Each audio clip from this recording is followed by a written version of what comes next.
ಕಾಯ್ತಾ ಇರ್ತಕ್ಕಂಥ ನಮ್ಮ ಭಾಸ್ಕರ್ ಪ್ರಸಾದ್ ಅಣ್ಣರವರು ಸಾಮಾಜಿಕ ನ್ಯಾಯದ ಹೋರಾಟಗಾರ, ಬಹುಮಾನದಿಂದ ಅಭಿಮಾನದವರೆಗೆ ಖಾದಿ ನಿರ್ಮಿಸಿದ ಪ್ರೇರಣಾ ನಾಯಕ, ಮಾದಿಗರ ಯೂತ್ ಐಕಾನ್ ಎಂದೇ ಕರೆಯಲ್ಪಡುವ ಭಾಸ್ಕರ್ ಪ್ರಸಾದ್ ಅಣ್ಣರವರು ಕಾರ್ಯಕ್ರಮದ ಕುರಿತು ವಿಸ್ತಾರವಾಗಿ ಮಾತನಾಡಬೇಕೆಂದು ತಮ್ಮಲ್ಲಿ ಕೇಳಿಕೊಳ್ಳುತ್ತೇನೆ.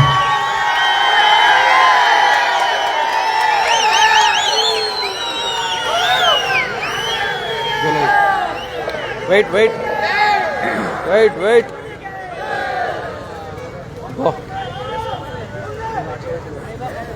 ದಯವಿಟ್ಟು ಎಲ್ಲರೂ ನನ್ನ ಪ್ರಾರ್ಥನೆ ಕಡೆ ಕೈ ಮುಗಿತೀವಿ. ನಾವು ಮಾತಾಡ ಶುರು ಮಾಡಿದ್ರೆ ಡಿಸ್ಟರ್ಬ್ ಮಾಡಬೇಡಿ, ಅದ್ರಲ್ಲಿ ಕಿಚ್ಚಾಡಬೇಡಿ, ಸಿಳ್ಳೆ ಮಾಡಬೇಡಿ. ವೇದಿಕೆಯಲ್ಲೂ ಕೂಡ ಮುಂದೆಯೂ ಕೂಡ ಮೊಬೈಲ್ ಫೋನ್ ಉಪಯೋಗಿಸಬೇಡಿ. ಇದನ್ನ ಕಳಕಳಿಯಾಗಿ ಮಾಡ್ತಿರಲ್ಲ, ಮಾಡ್ತಾರೆ ಹೇಳಿ. ಓ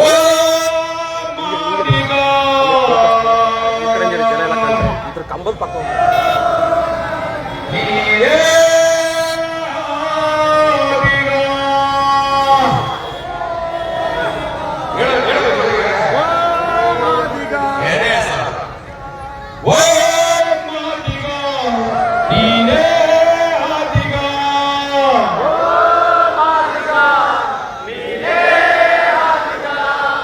ಮಾದಿಗ ಮಹಾರಾಜ ನೀನೆ, ಬೋದಿಗ ಪರಿವಾರ ಮೇರೆ.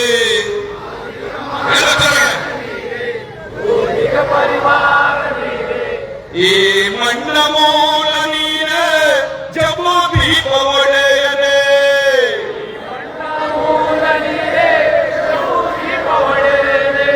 ಓ ಮಾದಿಗ ನೀನೇ ಆದಿಗ.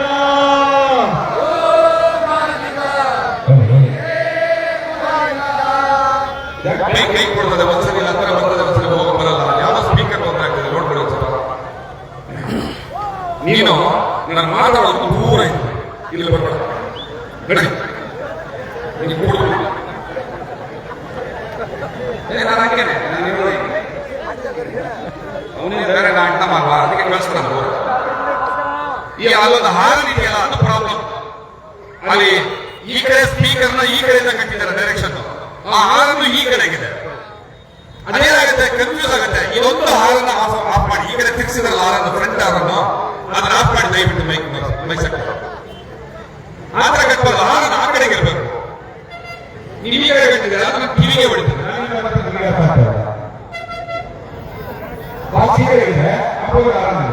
ಆ ಹಾರನ್ನು ಕಟ್ ಮಾಡಿ ಮಿಕ್ಕಿದೆಲ್ಲ ಸಾಧುವಾದದ್ದು ಸೌಂಡ್ ಇದೆ. ನಾನು ಯಾಕೆ ಸೌಂಡ್ ಇದೆ ಕೇಳ್ತಾ ಇದ್ದೀನಿ ಅಂದ್ರೆ, ಕೆಲವು ಮಾತುಗಳ ಮಾತಾಡಬೇಕು. ಆ ಮಾತುಗಳು ಜೋರು ಓಡೋಗಿ ಎಸ್ ಸಿ ಮಾಲಿ ಒಬ್ಬರು ಕಿವಿ ಮೇಲೆ ಬಿಡಬೇಕು. ಅದು ಬಿದ್ದು ಆ ಮಾತುಗಳು ಕಿವಿ ಮೇಲೆ ಬೀಳಬೇಕು. ಆ ಮಾತುಗಳು ಅಲ್ಲೇ ಕೂತಿರ್ಬೇಕು. ರಾತ್ರಿ ಹೊತ್ತು ಅವ್ರು ನಿದ್ದೆ ಮಾಡ್ತಾ ಇರ್ತಾರಲ್ಲ, ಅವಾಗ ಕೆಣಕಬೇಕು. ಆ ಕಿವಿ ಎರಡೇ ರಕ್ತ ಮಾಡ್ಬೇಕು. ಅಂತ ಮಾತೇ ಹೇಳ್ತೀನಿ, ಅಂತ ಬೆಂಕಿ ಮಾತು ಹೇಳ್ಬೇಕು. ನನ್ಗೆ ಹೇಳಕ್ ಹಕ್ಕಿದೆ ಹೇಳ್ತೀನಿ. ಯಾಕೆ ಅಂತಂದ್ರೆ, ನನ್ನ ನೇರವಾದ ಆರೋಪ, ಮಾದಿಗರು ಮನೆ ಹಾಳು ಮಾಡ್ತಾರೆ ಎಸ್ ಸಿ ಮಾದೇವಪ್ಪ. ಆ ಕಾರಣಕ್ಕೆ ನಮ್ಮ ಮನೆ ಹಾಳು ಮಾಡಕ್ ಯಾರೇ ಬಂದ್ರು ಖಂಡಿತವಾಗ್ಲೂ ನಾನು ಒಪ್ಪಲ್ಲ, ನಾನು ಬಿಡಲ್ಲ. ನೀವು ಬಿಡ್ತೀರಾ? ಅದಕ್ಕೆ ಸರಿಯಾದ ಕೇಳ್ತಾರೆ, ಆ ಮಾತು ಅವ್ರಿಗೆ ತಲುಪಿ. ಮೊದಲಿಗೆ ಇಂಥದ್ದೊಂದು ಅದ್ಭುತವಾದ ಕಾರ್ಯಕ್ರಮವನ್ನು ರೂಪಿಸೋದಕ್ಕೆ ಅಪಾರವಾದಂತಹ ಶ್ರಮವನ್ನ ಹಾಕಿದಂತಹ ಈ ಟಿ ನರಸೀಪುರದ ನಮ್ಮೆಲ್ಲರ ಹೋರಾಟದ ಒಡನಾಡಿ ನಮ್ಮ ಬಂಧು ಸಹೋದರ ರವಿಕುಮಾರ್ ನೈಡಿಪುರ ಅವರು, ಮಂಜುನಾಥ್ ಅವರು, ಪ್ರಕಾಶ್ ಅವರು, ಪ್ರಸಾದ್ ಅವರು, ಹೇಳ್ತಾ ಹೋದ್ರೆ ಎಷ್ಟು ಇಷ್ಟಿದೆ. ನನ್ನೆಲ್ಲ ಶಿವರಾಜ್ ಅವರು ನನ್ನೆಲ್ಲ ಪ್ರೀತಿಯ, ನನ್ನ ಮನಸ್ಫೂರ್ತಿಯಾಗಿ ಅಭಿನಂದಿಸುವ ಎಲ್ಲ ನನ್ನ ಗೌರವಾನ್ವಿತ ಟಿ ನರಸೀಪುರ ತಾಲೂಕಿನ ಮಾದಿಗ ಸಂಘಟನೆಗಳ ಒಕ್ಕೂಟದ ಎಲ್ಲ ನನ್ನ ಒಡನಾಡಿಗಳೇ, ನನ್ನ ಅಣ್ಣ ತಮ್ಮಂದ್ರೆ. ಹಾಗೆ ಈ ಒಂದು ಹೋರಾಟವನ್ನ ಪ್ರಾರಂಭದಿಂದ ಇಲ್ಲಿವರೆಗೂ ತರೋದಕ್ಕೆ ಬಹುದೊಡ್ಡ ಶಕ್ತಿಯಾಗಿ ನಿಂತಿರುವಂತದ್ದು ನನ್ನ ಭೀಮ ಸೈನಿಕರು. ಯಾಕಡ ಇಲ್ಲಿ ಮಾತಾಡ್ತೀರಾ? ನಿಮ್ಗೆ ಮಾತಾಡೋ ಹುಚ್ಚಿದ್ರೆ ಹೋಗ್ಬಿಡ್ರ ಆ ಕಡೆಗೆ. ಯಾಕೆ ತೊಂದರೆ ಕೊಡ್ತೀರಾ? ಅಲ್ಲ ನಿಮ್ಗೆ ತಿಕ್ಕಲ? ನಾನು ಅಷ್ಟೊಂದೆಲ್ಲ ಹೇಳ್ತಾರೆ, ಕರೆಗಳು ಹೋಗಲ್ವಾ? ನಾನು ಒಂದ್ಸಲ ಹೇಳ್ತೀನಿ, ಮತ್ತೊಂದ್ಸಲ ರಿಪೀಟ್ ಆಗಿದ್ರೆ ನಾನು ಸುಮ್ಮನೆ ಇರೋದ್ರೆ ಹೇಳ್ತೀನಿ.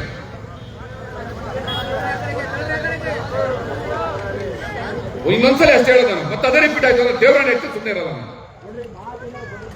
ಏನಕ್ಕೆ ಬಂದಿದ್ದೀರಿ ಮತ್ತೆ ನೀವು ಇಲ್ಲಿ? ನೀವು ಸುಮ್ಮನೆ ಇರಿ, ನಾನು ಮಾತಾಡ್ತೀನಿ. ಆಗ್ಲಿಲ್ಲ ಹೇಳ್ತಾರೆ ಮತ್ತೆ ಅದೇ ಹುಡುಗಾಟ ಮಾಡ್ಕೊಟ್ಟಿದ್ರು. ಚೇಷ್ಟೆ ಮಾಡಬೇಕು, ನಿಮ್ ಟೈಮ್ ಪಾಸ್ ಮಾಡಬೇಕು, ಮಾದಿಗ ಸಮಾವೇಶಕ್ಕೆ ಬರಬೇಡ್ರಿ ಯಾರು, ನಿಮ್ಮ ಅಗತ್ಯ ಇಲ್ಲ.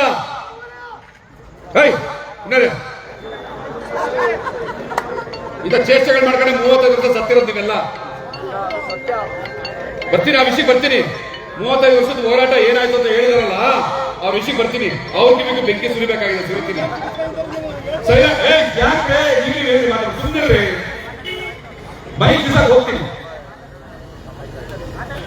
ಸುಮ್ಮನೆ ಇರ್ಬೇಕು. ಹುಡುಗಾಟ ಬಂದಿದ್ದೀರಾ ನೀವೆಲ್ಲ? ನಾನು ಬಂದಿದ್ದೀನಿ ಹುಡುಗಾಟ ಆಡಕ್ಕೆ. ಈ ತರದ ಅಸಡ್ಡೆಯಿಂದಾನೆ 35 ವರ್ಷ ಸತ್ತಿರೋದು, 100 ಜನ ಪ್ರಾಣ ಕಳ್ಕೊಂಡಿರೋದು. ಈ ನಮ್ಮ ಹೋರಾಟಕ್ಕೆ, ಅದರಲ್ಲೂ ಕೂಡ ನಮ್ಮ ಕ್ರಾಂತಿಕಾರವಾದಂತಹ ಹೋರಾಟಕ್ಕೆ ಶಕ್ತಿಯನ್ನು ತುಂಬಿದಂಥದ್ದು ಇಡೀ ರಾಜ್ಯದ ನನ್ನ ಭೀಮ ಸೈನಿಕರು. ಕ್ರಾಂತಿಕಾರಿ ಪಾದಯಾತ್ರೆಯ ತಂಡ ಇದೆಯಲ್ಲ, ಆ ನನ್ನ ಭೀಮ ಸೈನಿಕರು, ಅವರೆಲ್ಲರೂ ಬೇಕಾಗಲ್ಲ, ಅವರೆಲ್ಲರಿಗೂ ಕೂಡ ನನ್ನ ಗೌರವಪೂರ್ವಕವಾದಂತಹ ನಮಸ್ಕಾರಗಳು. ಅದು ಇನ್ನೊಂದು ಪರಿಚಯ ಮಾಡಬೇಕಾಗಿದೆ ನನ್ನಲ್ಲಿ. ನಾವು ಇಲ್ಲಿವರೆಗೂ ಕೂಡ ಅಧಿಕೃತವಾದಂತಹ ರಿಜಿಸ್ಟರ್ಡ್ ಬ್ಯಾನರ್ ಇಲ್ಲದೆ ಹೋರಾಟ ಮಾಡಿದ್ದು, ಇಡೀ ಕರ್ನಾಟಕಕ್ಕೆ ತಲುಪಿದ್ದು. ಇನ್ನು ಮುಂದೆ ಅದನ್ನ ಅಧಿಕೃತವಾಗಿ ಯಾರು ನಮ್ಮ ಪ್ರಶ್ನೆ ಮಾಡಕ್ಕೆ ಅವಕಾಶ ಇದ್ದ ರೀತಿಯಲ್ಲಿ ಒಂದು ರಿಜಿಸ್ಟರ್ಡ್ ಸಂಘಟನೆ ಆಗಿ ಅದನ್ನು ಮುಂದುವರಿಸಬೇಕು ಒಂದು ನಿರ್ಧಾರ ಮಾಡಿ 5 ತಂಡಗಳನ್ನ ಕಟ್ಟಿದ್ದೀವಿ. ಯಾಕೆ 5 ತಂಡ ಅಂತಂದ್ರೆ, ನಾವು ಪ್ರತ್ಯೇಕವಾಗಿ ಒಳ ಮೀಸಲಾತಿ ಹೋರಾಟದಲ್ಲಿ ವಿದ್ಯಾರ್ಥಿಗಳ ಭವಿಷ್ಯವನ್ನ ಕಟ್ಟಬೇಕಾಗಿದೆ. ಹಾಗಾಗಿ ಪ್ರೊಫೆಸರ್ ಬಿ ಕೃಷ್ಣಪ್ಪನವರ ಹೆಸರಿನಲ್ಲಿ ವಿದ್ಯಾರ್ಥಿಗಳ ಹೋರಾಟ ಸಮಿತಿಯನ್ನ, ಪ್ರೊಫೆಸರ್ ಬಿ ಕೃಷ್ಣಪ್ಪ ವಿದ್ಯಾರ್ಥಿಗಳ ಹೋರಾಟ ಸಮಿತಿಯನ್ನು ಕಟ್ಟಿದ್ದೀವಿ. ಅದರ ರಾಜ್ಯ ನೇತೃತ್ವವನ್ನು ವಹಿಸಿರುವಂತದ್ದು ನಮ್ಮ ಹನುಮೇಶ್ ಶ್ರೀ ಹನುಮೇಶ್ ಅಲ್ಲಿ ಇಲ್ಲಿ ಬಂದ್ಬಿಟ್ಟು ಬೇಗ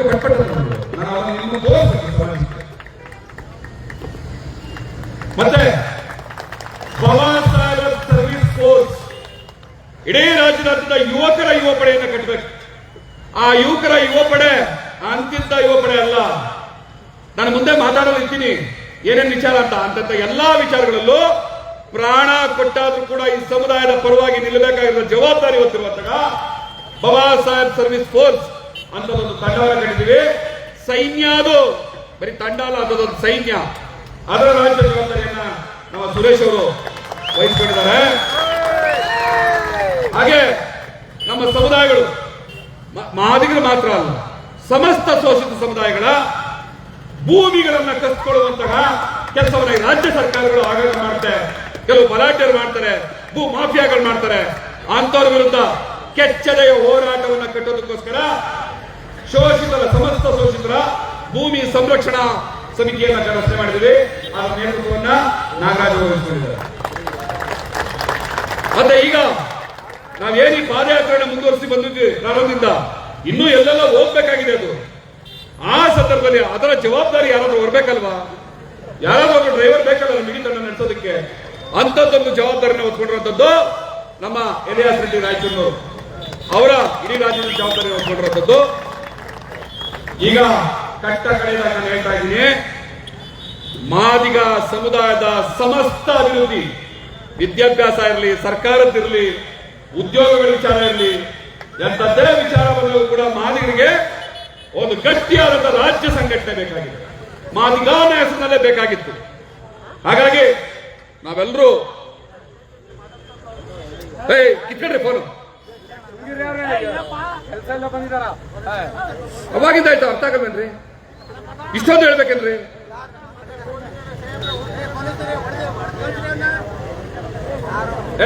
ಏನು ಒಟ್ಟು ಕಳ್ಸೋದು ಅವೆಲ್ಲ ಮಾತಾಡ್ಬಾರ್ದು. ನೋಡಿ ಎಷ್ಟು ಡಿಸ್ಟರ್ಬ್ ಮಾಡ್ತೀರಾ ಅಂತ. ಒಂದು ಸಣ್ಣ ತಪ್ಪಿಂದ ಎಷ್ಟು ಕೋಪ ಬರುತ್ತೀರಿ, ಎಷ್ಟು ಡಿಸ್ಟರ್ಬ್ ಮಾಡ್ತೀರಿ. ಏನಪ್ಪಾ ಇನ್ನು ಯಾವಾಗ ನಾವು ಬುದ್ಧಿ ಕಲಿತೀವೋ ಏನ್ ಮಾತಾಡೋದು ಅಲ್ಲಿ? ಏನ್ ಬುಡ್ಬುಡ್ಕೆ ಮಾತಾಡಕ್ ಬಂದಿದ್ದೆ ನಾನು ಇಲ್ಲಿ? ಸುಮ್ಮನೆ ಮಾತಾಡೋದಲ್ಲ, ಎದೆ ಒಳಗಡೆ ಇಳಿಬೇಕು ಮಾತು. ಮನೆ ಮಠ ಬಿಟ್ಟು ತಿಂಗಳುಗಳೇ ಸುತ್ತವಾಗಿರೋದು ನೋವಿದೆಯಲ್ಲ, ಗೊತ್ತಾಗಬೇಕೆಲ್ರಿಗೂ. ಅವಾಗ ಈ ಸರ್ಕಾರ ಮಾಡಿಸೋದು. ಇಲ್ಲಾಂದ್ರೆ ಈ ಮಾನ್ಗಡಿ ಸರ್ಕಾರ ನಮ್ಮ ನಿಮ್ಗೆ ಸಾಯಿಸ್ತಾ ಇರ್ತದೆ. ನೀವು ಸತ್ತೋಗ್ತೀರಾ, ನಮ್ಮನ್ನು ಸಾಯಿಸ್ತೀರಾ. ಜವಾಬ್ದಾರಿ ನಿಂತ್ಕೊಂಡು ಕೇಳಿಸ್ಕೊಳ್ಳಿ, ಜವಾಬ್ದಾರಿ ಇದ್ರೆ ಹೋಗಿ. ಜವಾಬ್ದಾರಿ ಅಗತ್ಯವೇ ಇಲ್ಲ ಈ ಸಮಾಜಕ್ಕೆ. ಇಂಥದ್ದೆಲ್ಲ ಸಹಿಸಿ ಸತ್ತಿದೀವಿ ಅಂತ ಹೇಳ್ತಾ ಇದ್ದೀನಿ, ಮತ್ತೆ ಅದೇ ರಿಪೀಟ್. ಆ ಫೋನ್ ಅಟೆಂಡ್ ಮಾಡಿದ್ರೆ ಪ್ರಪಂಚ ಇದು ಸೃಷ್ಟಿ ಮಾಡ್ಬಿಡ್ತೀರಾ? ಯಾರು ಸಾಕ್ಷಾತ್ ಎಬ್ಬಿಸ್ಬಿಡ್ತೀರಾ? ಇಡೀ ಕರ್ನಾಟಕದ ಸಮಸ್ತ ಮಾದಿಗರ ಪರವಾಗಿ ಹೋರಾಟ ಹೆಂಗ್ ಕಟ್ಬೇಕು ಅಂತ ನಾವು ಮಾತಾಡ್ತಾ ಇದ್ದೀವಿ. ಕಟ್ಬಿಡ ಅಂತ ಫೋನ್ ಹಿಡ್ಕೊಂಡು ನಾವೇನ್ ಮಾಡೋಣ ಇಲ್ಲಿ? ಇಡೀ ಸಮಸ್ತರ ಮಾದಿಗರ ಪರವಾಗಿ ಬೀದರಿಂದ ಹಿಡಿದು ಚಾಮರಾಜನಗರದವರೆಗೂ ಕೋಲಾರದವರೆಗೂ ಕೂಡ ಮಾದಿಗರ ಎಲ್ಲ ರೀತಿಯಾದ ಸಮಸ್ಯೆಗಳಿಗೆ ಗಟ್ಟಿ ಧ್ವನಿ ಆಗಬೇಕು. ನಾವೆಲ್ಲ ಸೇರಿ ಕರ್ನಾಟಕ ಪ್ರದೇಶ ಮಾದಿಗರ ಸಂಘವನ್ನ ಸ್ಥಾಪನೆ ಮಾಡಿ ಅಸ್ತಿತ್ವಕ್ಕೆ ತಂದಿದ್ದೀವಿ. ಅದರ ರಾಜಕೀಯ ಸಹೋದರ ನಮ್ಮ ಹೋರಾಟದ ಶಕ್ತಿ ಪ್ರಭುರಾಜ್ ಕೊಡ್ಲಿ ಅವರು ಅಲ್ಲಿ ಹೋಗು, ಆ ಕಡೆ ಹೋಗು. ಇದೆಲ್ಲದರ ಜೊತೆಗೆ ನಮ್ಗೆ ನಿಂತಿರುವಂತದ್ದು ಈ ಕರ್ನಾಟಕದ ಸಮಸ್ತ ಜನ, ಅದರಲ್ಲೂ ಅತಿ ಮುಖ್ಯವಾಗಿ ಈ ಹೋರಾಟದ ತೀವ್ರತೆಯನ್ನು ಇಡೀ ಕರ್ನಾಟಕ ರಾಜ್ಯಕ್ಕೆ ತಲುಪೋದ್ರಲ್ಲಿ ಮೈಸೂರು ಮತ್ತು ಚಾಮರಾಜನಗರದ ಒಂದು ಕೊಡುಗೆ ಅಪಾರವಾಗಿದೆ ಅನ್ನೋದ್ರಲ್ಲಿ ನನಗೆ ಎರಡನೇ ಮಾತೆ. ಯಾಕಂದ್ರೆ ಯಾವಾಗ ನಾವು ಚಾಮುಂಡಿ ಬೆಟ್ಟದಿಂದ ಹೊರಟ್ವಿ, ಯಾವಾಗ ನಾವು ಮಹದೇಶ್ವರ ಬೆಟ್ಟದಿಂದ ಹೊರಟ್ವಿ, ಇಡೀ ಕರ್ನಾಟಕ ನಮ್ಮ ಹೋರಾಟವನ್ನು ನೋಡೋ ಜೊತೆಲಿ ಸರ್ಕಾರದ ಬುಡ ಅಳ್ಳಾಡ್ತಿತ್ತಲ್ಲ, ಆ ಕೊಡುಗೆ ಚಾಮರಾಜನಗರದ ಮೈಸೂರಿನವ್ರದ್ದು. ನಿಮ್ಮೆಲ್ಲರ ಪಾದಗಳಿಗೆ ನನ್ನ ಶರಣು. ಮೈಸೂರಿನಲ್ಲಿ ಎಲ್ಲ ಮಾದಿಗರನ್ನ ಒಂದು ಕಡೆ ತಂದು ಹೋರಾಟ ಮಾಡಬೇಕು ಅನ್ನೋ ಪ್ರಯತ್ನದಲ್ಲಿ ನಮಗೆ ನಾವಿದ್ದೀವಿ ನಿಮ್ ಜೊತೆಗೆ ಅಂತ ಬಂದಂತವ್ರು, ನಮಗೆ ನಮ್ಮ ಇಂದ್ರವರು, ನಾರಾಯಣ ಅವರು, ಎಲ್ಲರೂ ನಮ್ಮ ಗಾಂಧಿನಗರದವರು ಎಲ್ಲರೂ ಕೂಡ ಅತಿ ಮುಖ್ಯವಾಗಿ ನಮ್ಮ ಜೊತೆ ನಿಂತ್ಕೊಂಡು ಕೆಲಸಗಳನ್ನ ಮಾಡಿದ್ರು. ಅವ್ರಿಗೂ ಕೂಡ ನಾವೆಲ್ಲರೂ ಕೂಡ ಧನ್ಯವಾದಗಳನ್ನು ಅರ್ಪಿಸಲೇಬೇಕಾಗ್ತದೆ. ಹೋರಾಟ ಇನ್ನು ಮುಂದೆ ಬಹಳ ತೀವ್ರವಾಗಿ ಹೋಗ್ತದೆ. ಹಾಗಾಗಿ ಈ ಎಲ್ಲರನ್ನೂ ಕೂಡ ಪರಿಚಯಿಸೋದ್ರ ಮೂಲಕ ಧನ್ಯವಾದ ಹೇಳೋದು ನನ್ನ ಕರ್ತವ್ಯ. ಆ ಕಾರಣವನ್ನು ನಾನೀಗ ಮಾಡಿದ್ದೆ.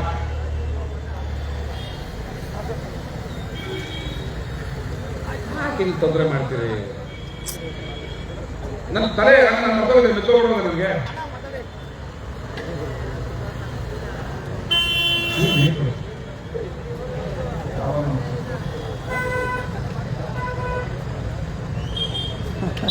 ಮಂಗ.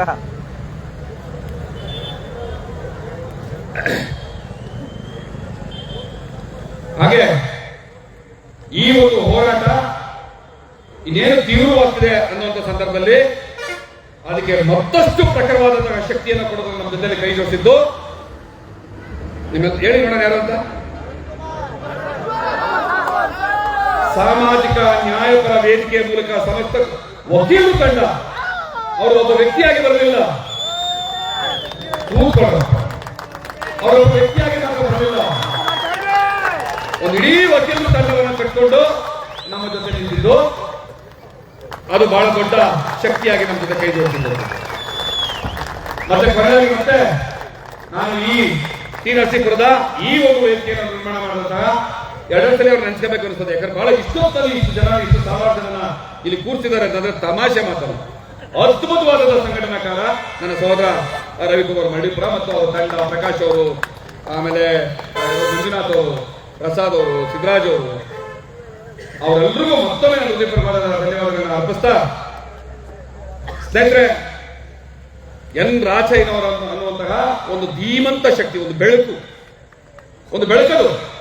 ಆ ಬೆಳಕು ತೋರಿಸದ ದಾರಿಯಲ್ಲಿ ನಡೀಬೇಕಾಗಿರುವಂತಹ ನಾವು ಇವತ್ತು ಅವರ ಸಮಾಧಿ ಸ್ಥಳದಲ್ಲಿ ಅವರ ಆಶೀರ್ವಾದವನ್ನು ಪಡೆದು ಈ ಹೋರಾಟವನ್ನು ಇಲ್ಲಿಂದ ಪ್ರಾರಂಭ ಮಾಡ್ತಾ ಇದ್ದೀವಿ. ಇವಾಗೇನು ಸಮಾಜ ಕಲ್ಯಾಣ ಇಲಾಖೆಯ ಸಚಿವರಾಗಿದ್ದಾರಲ್ಲ, ಅವರು ಆಗಲೇ ಪ್ರಭುರಾಜ್ ಅವರು ಹೇಳಿದ್ರು, ಅವರು ಆ ಇಲಾಖೆಯ ಸಚಿವರಾಗಬೇಕು ಅಂತಂದ್ರೆ ಅದು ಎನ್ ರಾಚಯ್ಯನವರು ಕೊಟ್ಟಂತಹ ಭಿಕ್ಷೆ. ಅದು ಅವರು ಸ್ಥಾಪನೆ ಮಾಡುತ್ತಾ ಈಗ ಅಂಗನವಾಡಿಗಳ ಸಿಸ್ಟಮ್ ವ್ಯವಸ್ಥೆ ಇದೆಯಲ್ಲ, ಅದು ಪ್ರಾರಂಭವಾಗಿ 50 ವರ್ಷ ಆಯ್ತದೆ. ಕರ್ನಾಟಕ ರಾಜ್ಯ ಸರ್ಕಾರ ಮತ್ತು ಆ ಇಲಾಖೆಯ ಸಚಿವರು ಲಕ್ಷ್ಮೀ ಹೆಬ್ಬಾಳ್ಕರ್ ಇಡೀ ರಾಜ್ಯದಲ್ಲಿ ಒಂದು ವಿನೂತನವಾದ ಕಾರ್ಯಕ್ರಮಗಳನ್ನ ಪ್ರಾರಂಭ ಮಾಡೋದಕ್ಕೆ ಹೊರಟಿದ್ದಾರೆ. ಅವ್ರಿಗೆ ಹೇಳೋದಕ್ಕೆ ನಾನು ಇಷ್ಟಪಡೋದು, ಆ ಅಂಗನವಾಡಿಗಳ ಕಾನ್ಸೆಪ್ಟ್ ಇದೆಯಲ್ಲ, ಆ ವ್ಯವಸ್ಥೆ ಇದೆಯಲ್ಲ, ಅದನ್ನ ಈ ಕರ್ನಾಟಕ ರಾಜ್ಯಕ್ಕೆ ಪರಿಚಯ ಮಾಡಿ ಹುಟ್ಟಾಕ್ತಂತವರು ಎನ್ ರಾಚಯ್ಯನವರು. ಅವ್ರ ಪಾದಕ್ಕೆ ನಾನು ಲಕ್ಷ್ಮೀ ಹೆಬ್ಬಾಳ್ಕರ್ ಅವರಲ್ಲಿ ಸರ್ಕಾರದಲ್ಲಿ ಕೇಳ್ಕೊಳ್ಳೋದು ಅಂತಂದ್ರೆ, ಇನ್ಯಾರು ಹಿಡ್ಕೊಂಡು ಏನ್ರಿ ಹಿಂಗ್ ಮಾಡ್ತಾರೆ?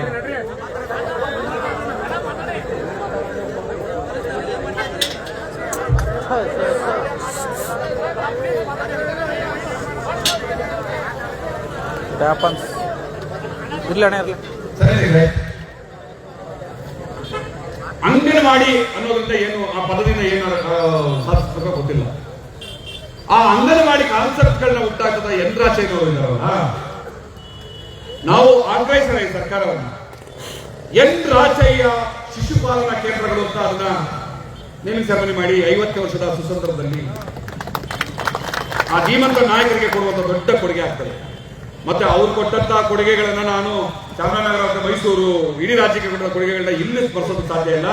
ಅದಕ್ಕೆ ಸಂಬಂಧಪಟ್ಟಂತೆ ರವಿಕುಮಾರ್ ಮರಡಿಪುರ ಅವರು ಒಂದು ಪ್ರಬಂಧವನ್ನ ಸಂಶೋಧನಾ ಗ್ರಂಥವನ್ನೇ ಬರೆದಿದ್ದಾರೆ. ದಯವಿಟ್ಟು ಅವನ್ನೆಲ್ಲ ಓದಬೇಕು ಅಂತ ಅವರೆಲ್ಲ ಕೇಳ್ಕೊಳ್ತಾ, ಟಿ ನರಸೀಪುರದ ಎಲ್ಲ ಜಾತಿ ಸಮುದಾಯದ ಹೇಳ್ತಾರೆ, ಟಿ ನರಸೀಪುರದ ಎಲ್ಲ ಜಾತಿ ಸಮುದಾಯದ ಒಕ್ಕಲಿಗರು, ಪ್ರಮುಖವಾಗಿ ಲಿಂಗಾಯತರು, ಹಾಗೆ ಉಪ್ಪಾರರು, ST ನಾಯಕ ಸಮುದಾಯದವರು, ಅವರೆಲ್ಲರಿಗೂ ಕೂಡ ನಾನು ಪ್ರಾರ್ಥನೆ ಮಾಡ್ಕೊಂಡು ಕೇಳ್ತಾ ಇದ್ದೀನಿ.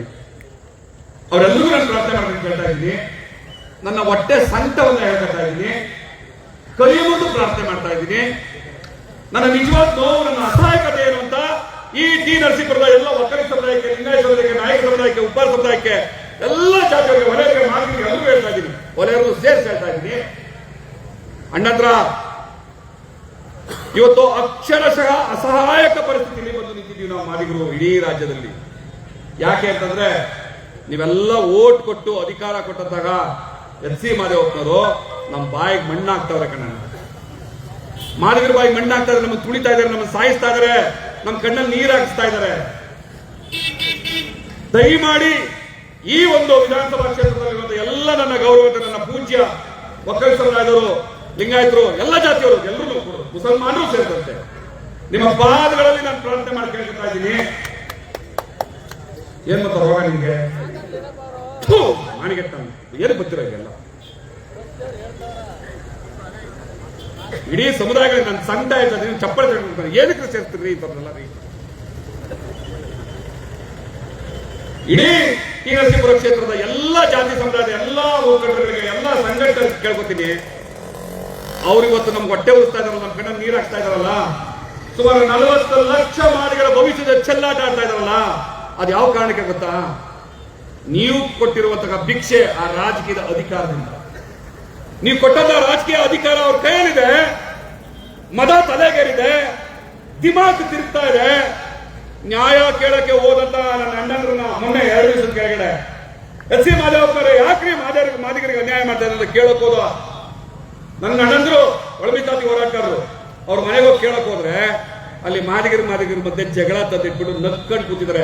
ಎಂತ ವಿಕೃತ ಮನಸ್ಸಿಗೆ ಮನುಷ್ಯ SC ಮಾದೇವಪ್ಪ.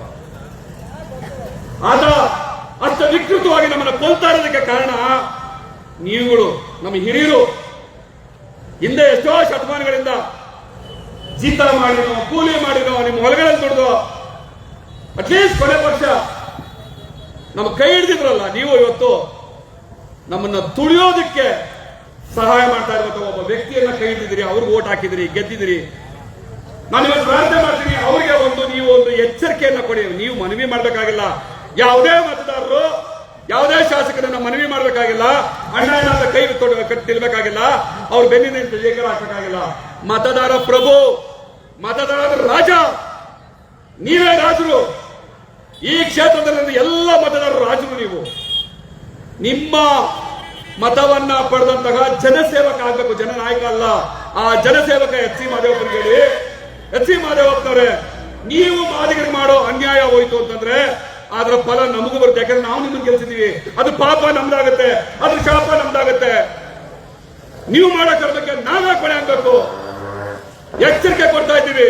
ಮುಂದಿನ ದಿವಸಗಳಲ್ಲಿ ನೀವು ಇಲ್ಲಿ ಶಾಸಕರಾಗಿ ಉಳಿಬೇಕು ಅನ್ನೋದಾದ್ರೆ ನಮ್ಮ ಒಲವು, ನಮ್ಮ ನಿಲುವು, ನಮ್ಮ ಪ್ರೀತಿ, ನಮ್ಮ ಓಟು ನಿಮಗ್ ಬೇಕು SC ಮಾದೇವಪ್ಪನವರು ಅನ್ನೋದಾದ್ರೆ ಆ ಮಾದಿಗರಿಗೆ ಅನ್ಯಾಯ ಮಾಡಬೇಡಿ, ಅವ್ರಿಗೆ ನ್ಯಾಯ ಕೊಡಿ, ಅವ್ರಿಗೆ ತಡೆ ಒಡ್ಬೇಡ್ರಿ ಅಂತ ದಯವಿಟ್ಟು ಈ ಕ್ಷೇತ್ರದ ನನ್ನ ಜಾತಿಯ ಎಲ್ಲ ಸಂಘಟನೆಗಳ ಮುಖಂಡರುಗಳು ಅವ್ರಿಗೊಂದು ಎಚ್ಚರಿಕೆಯನ್ನು ದಯಮಾಡಿ ಕೊಡಿ. ನಿಮ್ಮಲ್ಲಿ ಪಾದದಲ್ಲಿ ನಾನು ಪ್ರಾರ್ಥನೆ ಮಾಡ್ತಾ ಇದ್ದೀನಿ. ಅಸಹಾಯಕರಾಗ್ಬಿಟ್ಟಿದ್ದೀವಿ. 35 ವರ್ಷಗಳ ಹೋರಾಟ ನಮ್ದು. 35 ವರ್ಷಗಳ ಹೋರಾಟ ಗೆಲ್ಲಿಲ್ಲ. 12 ಜನ ಸತ್ತೋಗ್ಬಿಟ್ರು. ಯಾರು? ಪೂಜ್ಯ ಜ್ಞಾನಪ್ರಕಾಶ ಸ್ವಾಮೀಜಿಗಳು ಮಾತಾಡ್ತಾರೆ. 12 ಜನ ಸತ್ತೋಗ್ಬಿಟ್ರು. 35 ವರ್ಷ ಹೋರಾಟ ಮಾಡಿದ್ರು. ನಾವು ಮೂರೇ 3 ದಿವಸದಲ್ಲಿ ಹೋರಾಟ ಮಾಡಿ 6% ತಗೊಂಡ್ವಿ ಅಂತ. ಸ್ವಾಮೀಜಿಗಳಿಗೆ ಅರ್ಥ ಆಗ್ಬೇಕಾಗಿದ್ದು ಏನ್ ಗೊತ್ತಾ? ಸ್ವಾಮೀಜಿಗಳಿಗೆ ಅರ್ಥ ಆಗ್ಬೇಕಾಗಿದ್ದು? ಸ್ವಾಮೀಜಿಗಳೇ, 35 ವರ್ಷಗಳ ಹೋರಾಟದಲ್ಲಿ ನಾವು ನ್ಯಾಯ ತಗೊಳ್ಳೋದಕ್ಕೆ ಸಾಧ್ಯ ಆಗದೆ ಇರೋ ರೀತಿಯಲ್ಲಿ ನಮ್ಮ ನ್ಯಾಯದ ದಾರಿಗೆ ಮುಳ್ಳುಗಳನ್ನ ಎಳೆದಿದ್ದು, ಕಲ್ಲುಗಳನ್ನ ಹಾಕಿದ್ದು, ಗಾಜು ಸುರಿದಿದ್ದು, ನಮ್ಮ ನ್ಯಾಯದ ಹೋರಾಟದ ಹಾದಿನಲ್ಲಿ ನಮ್ಮ ಕಾಲುಗಳನ್ನ ಮುರಿದಿದ್ದು ನಿಮ್ಮ ಖರ್ಗೆ, ನಿಮ್ಮ ಪರಮೇಶ್ವರ್, ನಿಮ್ಮ MC ಮಾದೇವಪ್ಪ. ಅದಕ್ಕೆ 35 ವರ್ಷ ನಾವು ಗೆಲ್ಲಕ್ಕಾಗ್ಲಿಲ್ಲ. ನೀವು ತಡೆದಿದ್ದಕ್ಕೆ ನಾವು ಗೆಲ್ಲಕ್ಕಾಗ್ಲಿಲ್ಲ. ನಾನು ಖರ್ಗೆನ ಬೆಟ್ ಮಾಡಿದ್ರೆ, ಪರಮೇಶ್ವರನ ಬೆಟ್ ಮಾಡಿದ್ರೆ, MC ಮಾದೇವಪ್ಪನ ಬೆಟ್ ಮಾಡಿದ್ರೆ ವಲಯ ಸಮುದಾಯವನ್ನ ಬೆಟ್ ಮಾಡ್ದಂಗಲ್ಲ. ಯಾಕಂದ್ರೆ ಈ ಪುಣ್ಯಾತ್ಮರು ಕರ್ನಾಟಕದ ವಲಯದಲ್ಲಿ ನಾಶವಾಗಿ ಮಾಡಿಲ್ಲ. ವಲಯ ಸಮುದಾಯ ನನ್ನಂತೆ ಕೂಡ ಕೂಲಿ ಸಮುದಾಯ, ವಲಯ ಸಮುದಾಯ ನನ್ನಂತೆ ಶೋಷಿತ ಸಮುದಾಯ, ವಲಯ ಸಮುದಾಯ ನನ್ನಂತೆ ಭೂಮಿ ಕಳ್ಕೊಂಡಿರೋ ಸಮುದಾಯ, ವಲಯ ಸಮುದಾಯ ನನ್ನಂತೆ ಎಲ್ಲ ಹಕ್ಕಿಗಳನ್ನ ಕಳ್ಕೊಂಡಿರೋ ಸಮುದಾಯ. ಆ ಸಮುದಾಯದ ಹೆಸರಿಕೊಂಡು ರಾಜಕೀಯ ಅಧಿಕಾರ ತಗೊಂಡ ಖರ್ಗೆ, ಪರಮೇಶ್ವರ್, MC ಮಾದೇವಪ್ಪ 35 ವರ್ಷಗಳ ಕಾಲದಲ್ಲಿ ನಮ್ಮ ಕಣ್ಣಲ್ಲಿ ನೀರು ಸುಟ್ಟಿದ್ದಾರೆ. ಸ್ವಾಮೀಜಿಗಳೇ ಅರ್ಥ ಮಾಡ್ಕೊಳ್ಳಿ. ಅದಕ್ಕೆ ನಮ್ಮ 35 ವರ್ಷ ಹೋರಾಟ. ಎಷ್ಟೋ ಸಾವಿರು ನಮಗೆ ನ್ಯಾಯ ಕೊಡ್ಲಿಲ್ಲ. ಇನ್ನೊಂದು ವರ್ಷ ನಿಮ್ಗೆ ಅರ್ಥ ಆಗ್ಬೇಕು. ನಾವು 3 ದಿವಸದ ಹೋರಾಟದಲ್ಲಿ 6% ತಗೊಂಡ್ವಿ ಅಂತ. ತಾಯಿ ಹೃದಯದ ಮಾದಿಗ ಸಮುದಾಯ ನಿಮ್ಮ 3 ದಿವಸದ ಹೋರಾಟವನ್ನ ಬೆಂಬಲಿಸ್ತು. ಕೊಡಿ ಅವ್ರಿಗೆ 6% ಅಂತು. ಅದು ಕಂಡ್ರಿ ತಾಯಿ ಹೃದಯ ಮಾದಿಗ ಸಮುದಾಯ. ನಮ್ಮನ್ನ ನೀವು 35 ವರ್ಷ ಗೋಳಾಡಿಸಿದ್ರು ಕೂಡ 3 ದಿವಸದಲ್ಲಿ ನಿಮ್ಮನ್ನ ಗೆಲ್ಸಿದೀವಿ. ನಿಮ್ಗೆ ಅಡ್ಡಿ ಮಾಡಲಿಲ್ಲ, ನಿಮ್ ವಿರುದ್ಧ ಪ್ರತಿಭಟನೆ ಮಾಡಲಿಲ್ಲ, ನಿಮ್ ವಿರುದ್ಧ ಕೋರ್ಟ್ ಹೋಗ್ತೀವಿ ಅಂತ ಹೇಳಿಲ್ಲ, ನಿಮ್ಮ ಹಕ್ಕುಗಳನ್ನ ಕಿತ್ಕೊಳ್ಳಿ ಅಂತ ಹೇಳಿಲ್ಲ. ನೋಡಿ, 35 ವರ್ಷದ ಹೋರಾಟವನ್ನು ನಮ್ಮನ್ನ ಫೇಲ್ ಮಾಡಿದ್ರಿ ನೀವು. ನೀವು ಮೀನ್ಸ್ ನಿಮ್ಮ ಜಾತಿ ಅಲ್ಲ, ಅಧಿಕಾರಸ್ಥರು, ಕುತಂತ್ರಿಗಳು, ನರಾಧಮರು, ನಂಬಿಕೆ ದ್ರೋಹಿಗಳು. ಸ್ವಾಮೀಜಿ, ನಾನು ಈ ಒಳ ಮೀಸಲಾತಿ ಹೋರಾಟಕ್ಕೆ ಬಂದಾಗ 19 ವರ್ಷ 20 ವರ್ಷ ನನಗೆ. ಈಗ ನನಗೆ 50 ವರ್ಷ. ಈ 35 ವರ್ಷಗಳ ಹೋರಾಟದಲ್ಲಿ ನನ್ನ ಜೀವನ 30 ವರ್ಷ. ನೀವ್ ಹೇಳ್ತಾ ಇದ್ದೀರಿ 35 ವರ್ಷ ಹೋರಾಟ ಗೆಲ್ಲಕ್ಕಾಗಲಿಲ್ಲ ನೀವತ್ತು. ಹೌದು, ಅಫ್ಕೋರ್ಸ್ 30 ವರ್ಷಗಳ ನನ್ನ ಜೀವನವನ್ನ ನೀವು ಹಾಳು ಮಾಡಿದ್ರಿ ಅಂತ ಗೊತ್ತಿದ್ದು ಕೂಡ 3 ದಿವಸ ನಿಮ್ಮ ಹೋರಾಟ ಗೆಲ್ಲಿಸೋದಕ್ಕೆ ನಾವು ನಿಮ್ಗೆ ಅವಕಾಶ ಮಾಡಿಕೊಡ್ತೀವಿ ಅಂದ್ರೆ ಯಾರು ಗ್ರೇಟ್? ಒಬ್ಬ ಸ್ವಾಮೀಜಿಯಾಗಿ ನೀವು ಗ್ರೇಟಾ? ಒಬ್ಬ ಮನುಷ್ಯನಾಗಿ ನಾನು ಗ್ರೇಟಾ? ಇದು ಬಾಬಾ ಸಾಹೇಬ್ ಅಂಬೇಡ್ಕರ್ ನನಗೆ ಹೇಳ್ಕೊಟ್ಟಿರುವಂತದ್ದು. ಇದು ನನಗೆ ಬುದ್ಧ ಹೇಳ್ಕೊಟ್ಟಿರುವಂತದ್ದು. ನಾನು ಬೌದ್ಧ ಧರ್ಮೀಯ ಅಂತ ನೀವು ಈ ಸಲ ಜನ ಬಸದ್ರಿ. ಬುದ್ಧ ಹೇಳಿದ್ದೇನು? ಬುದ್ಧ ಈ ಜಗತ್ತು ಕೊಟ್ಟಿದ್ದೇನು? ಇನ್ನೊಬ್ಬ ಅಳ್ತಾ ಇದ್ರೆ, ಹೋರಾಟ ಮಾಡಿ ಸಾಯ್ತಾ ಇದ್ರೆ, ಜೀವ ಬಿಟ್ಟು ನರಳ್ತಾ ಇದ್ರೆ ನೀನು ಅವನು ನೋಡಿ ವ್ಯಂಗ್ಯ ಮಾಡುತ್ತಾ ಸ್ವಾಮೀಜಿಗಳೇ ನಿಮ್ಗೆ ಹೇಳ್ಕೊಟ್ರ ಬುದ್ಧ? ಬುದ್ಧನ ಕೊಡೋ ಗೌರವನ ಇದು? ಇದರ ಬುದ್ಧದ ತತ್ವ ವಿಚಾರಗಳು. ಈಗ ನಾಳೆ ನಾಳಿದ್ದು ಮೈಸೂರಿನಲ್ಲಿ ಬೃಹತ್ತಾದ ಬೌದ್ಧ ಸಮಾವೇಶ ನಡೀತದೆ. ಅಲ್ಲೋ ಮಾದಿಗರು ಬೈತೀರಾ? ಈ ಹೇಳ್ತೀರಾ? ಅವ್ರ ಸಾವುಗಳನ್ನ ಅಣಕ ಮಾಡ್ತೀರಾ? ಪೂಜ್ಯ ಸ್ವಾಮೀಜಿಗಳನ್ನ ನಾವು ಇದನ್ನು ಪ್ರಶ್ನೆ ಮಾಡಿದ್ರೆ ನಾವು ಜಾತಿವಾದಿಗಳಾಗಿದ್ದೀವ? ಅದ್ಯಾವ ಪುಣ್ಯಾತ್ಮ ಕೇಳ್ತಿದ್ರು, ನಿಮ್ಮನ್ನೆಲ್ಲ ಬಹುಜನ ನಾಯಕ ಅನ್ಕೊಂಡಿದ್ವಿ, ಹೋಗಿ ಮಾದಿಗರ ಪರವಾಗಿ ನಿಂತ್ಕೊಂಡಿದ್ದೀರಲ್ಲ ಅಂತ. ಬಹುಜನರ ಒಳಗಡೆ ಮಾದಿಗರು ಇಲ್ವಾ? ಹಂಗಾದ್ರೆ ಮಾದಿಗರಿಂದ ಬಹುಜನರಾದ್ರ ಎಲ್ಲ ಜಾತಿಗಳ ಕಷ್ಟದ ಬಗ್ಗೆ ನಾವು ಹೋರಾಟ ಮಾಡಬೇಕು ಅಂತ ಹೇಳೋರು ಮಾದಿಗರು 30 ದಿವಸ ಸಾಯ್ತಾ ಇದ್ರೆ, ಅಳ್ತಾ ಇದ್ರೆ, ಗೊಳೋ ಅಂತಿದ್ರೆ ಅವ್ರ ಪರವಾಗಿ ಮಾತಾಡಬೇಡ ಅನ್ನೋದು ಯಾವ ಬಹುಜನ ಸಿದ್ಧಾಂತ ಅದು? ಮಾದಿಗರ ಕಷ್ಟಕ್ಕೆ ಸ್ಪಂದಿಸ್ತಾ ಇರೋ ಬಹುಜನ ಸಿದ್ಧಾಂತ ಅದು ಸಿದ್ಧಾಂತನ?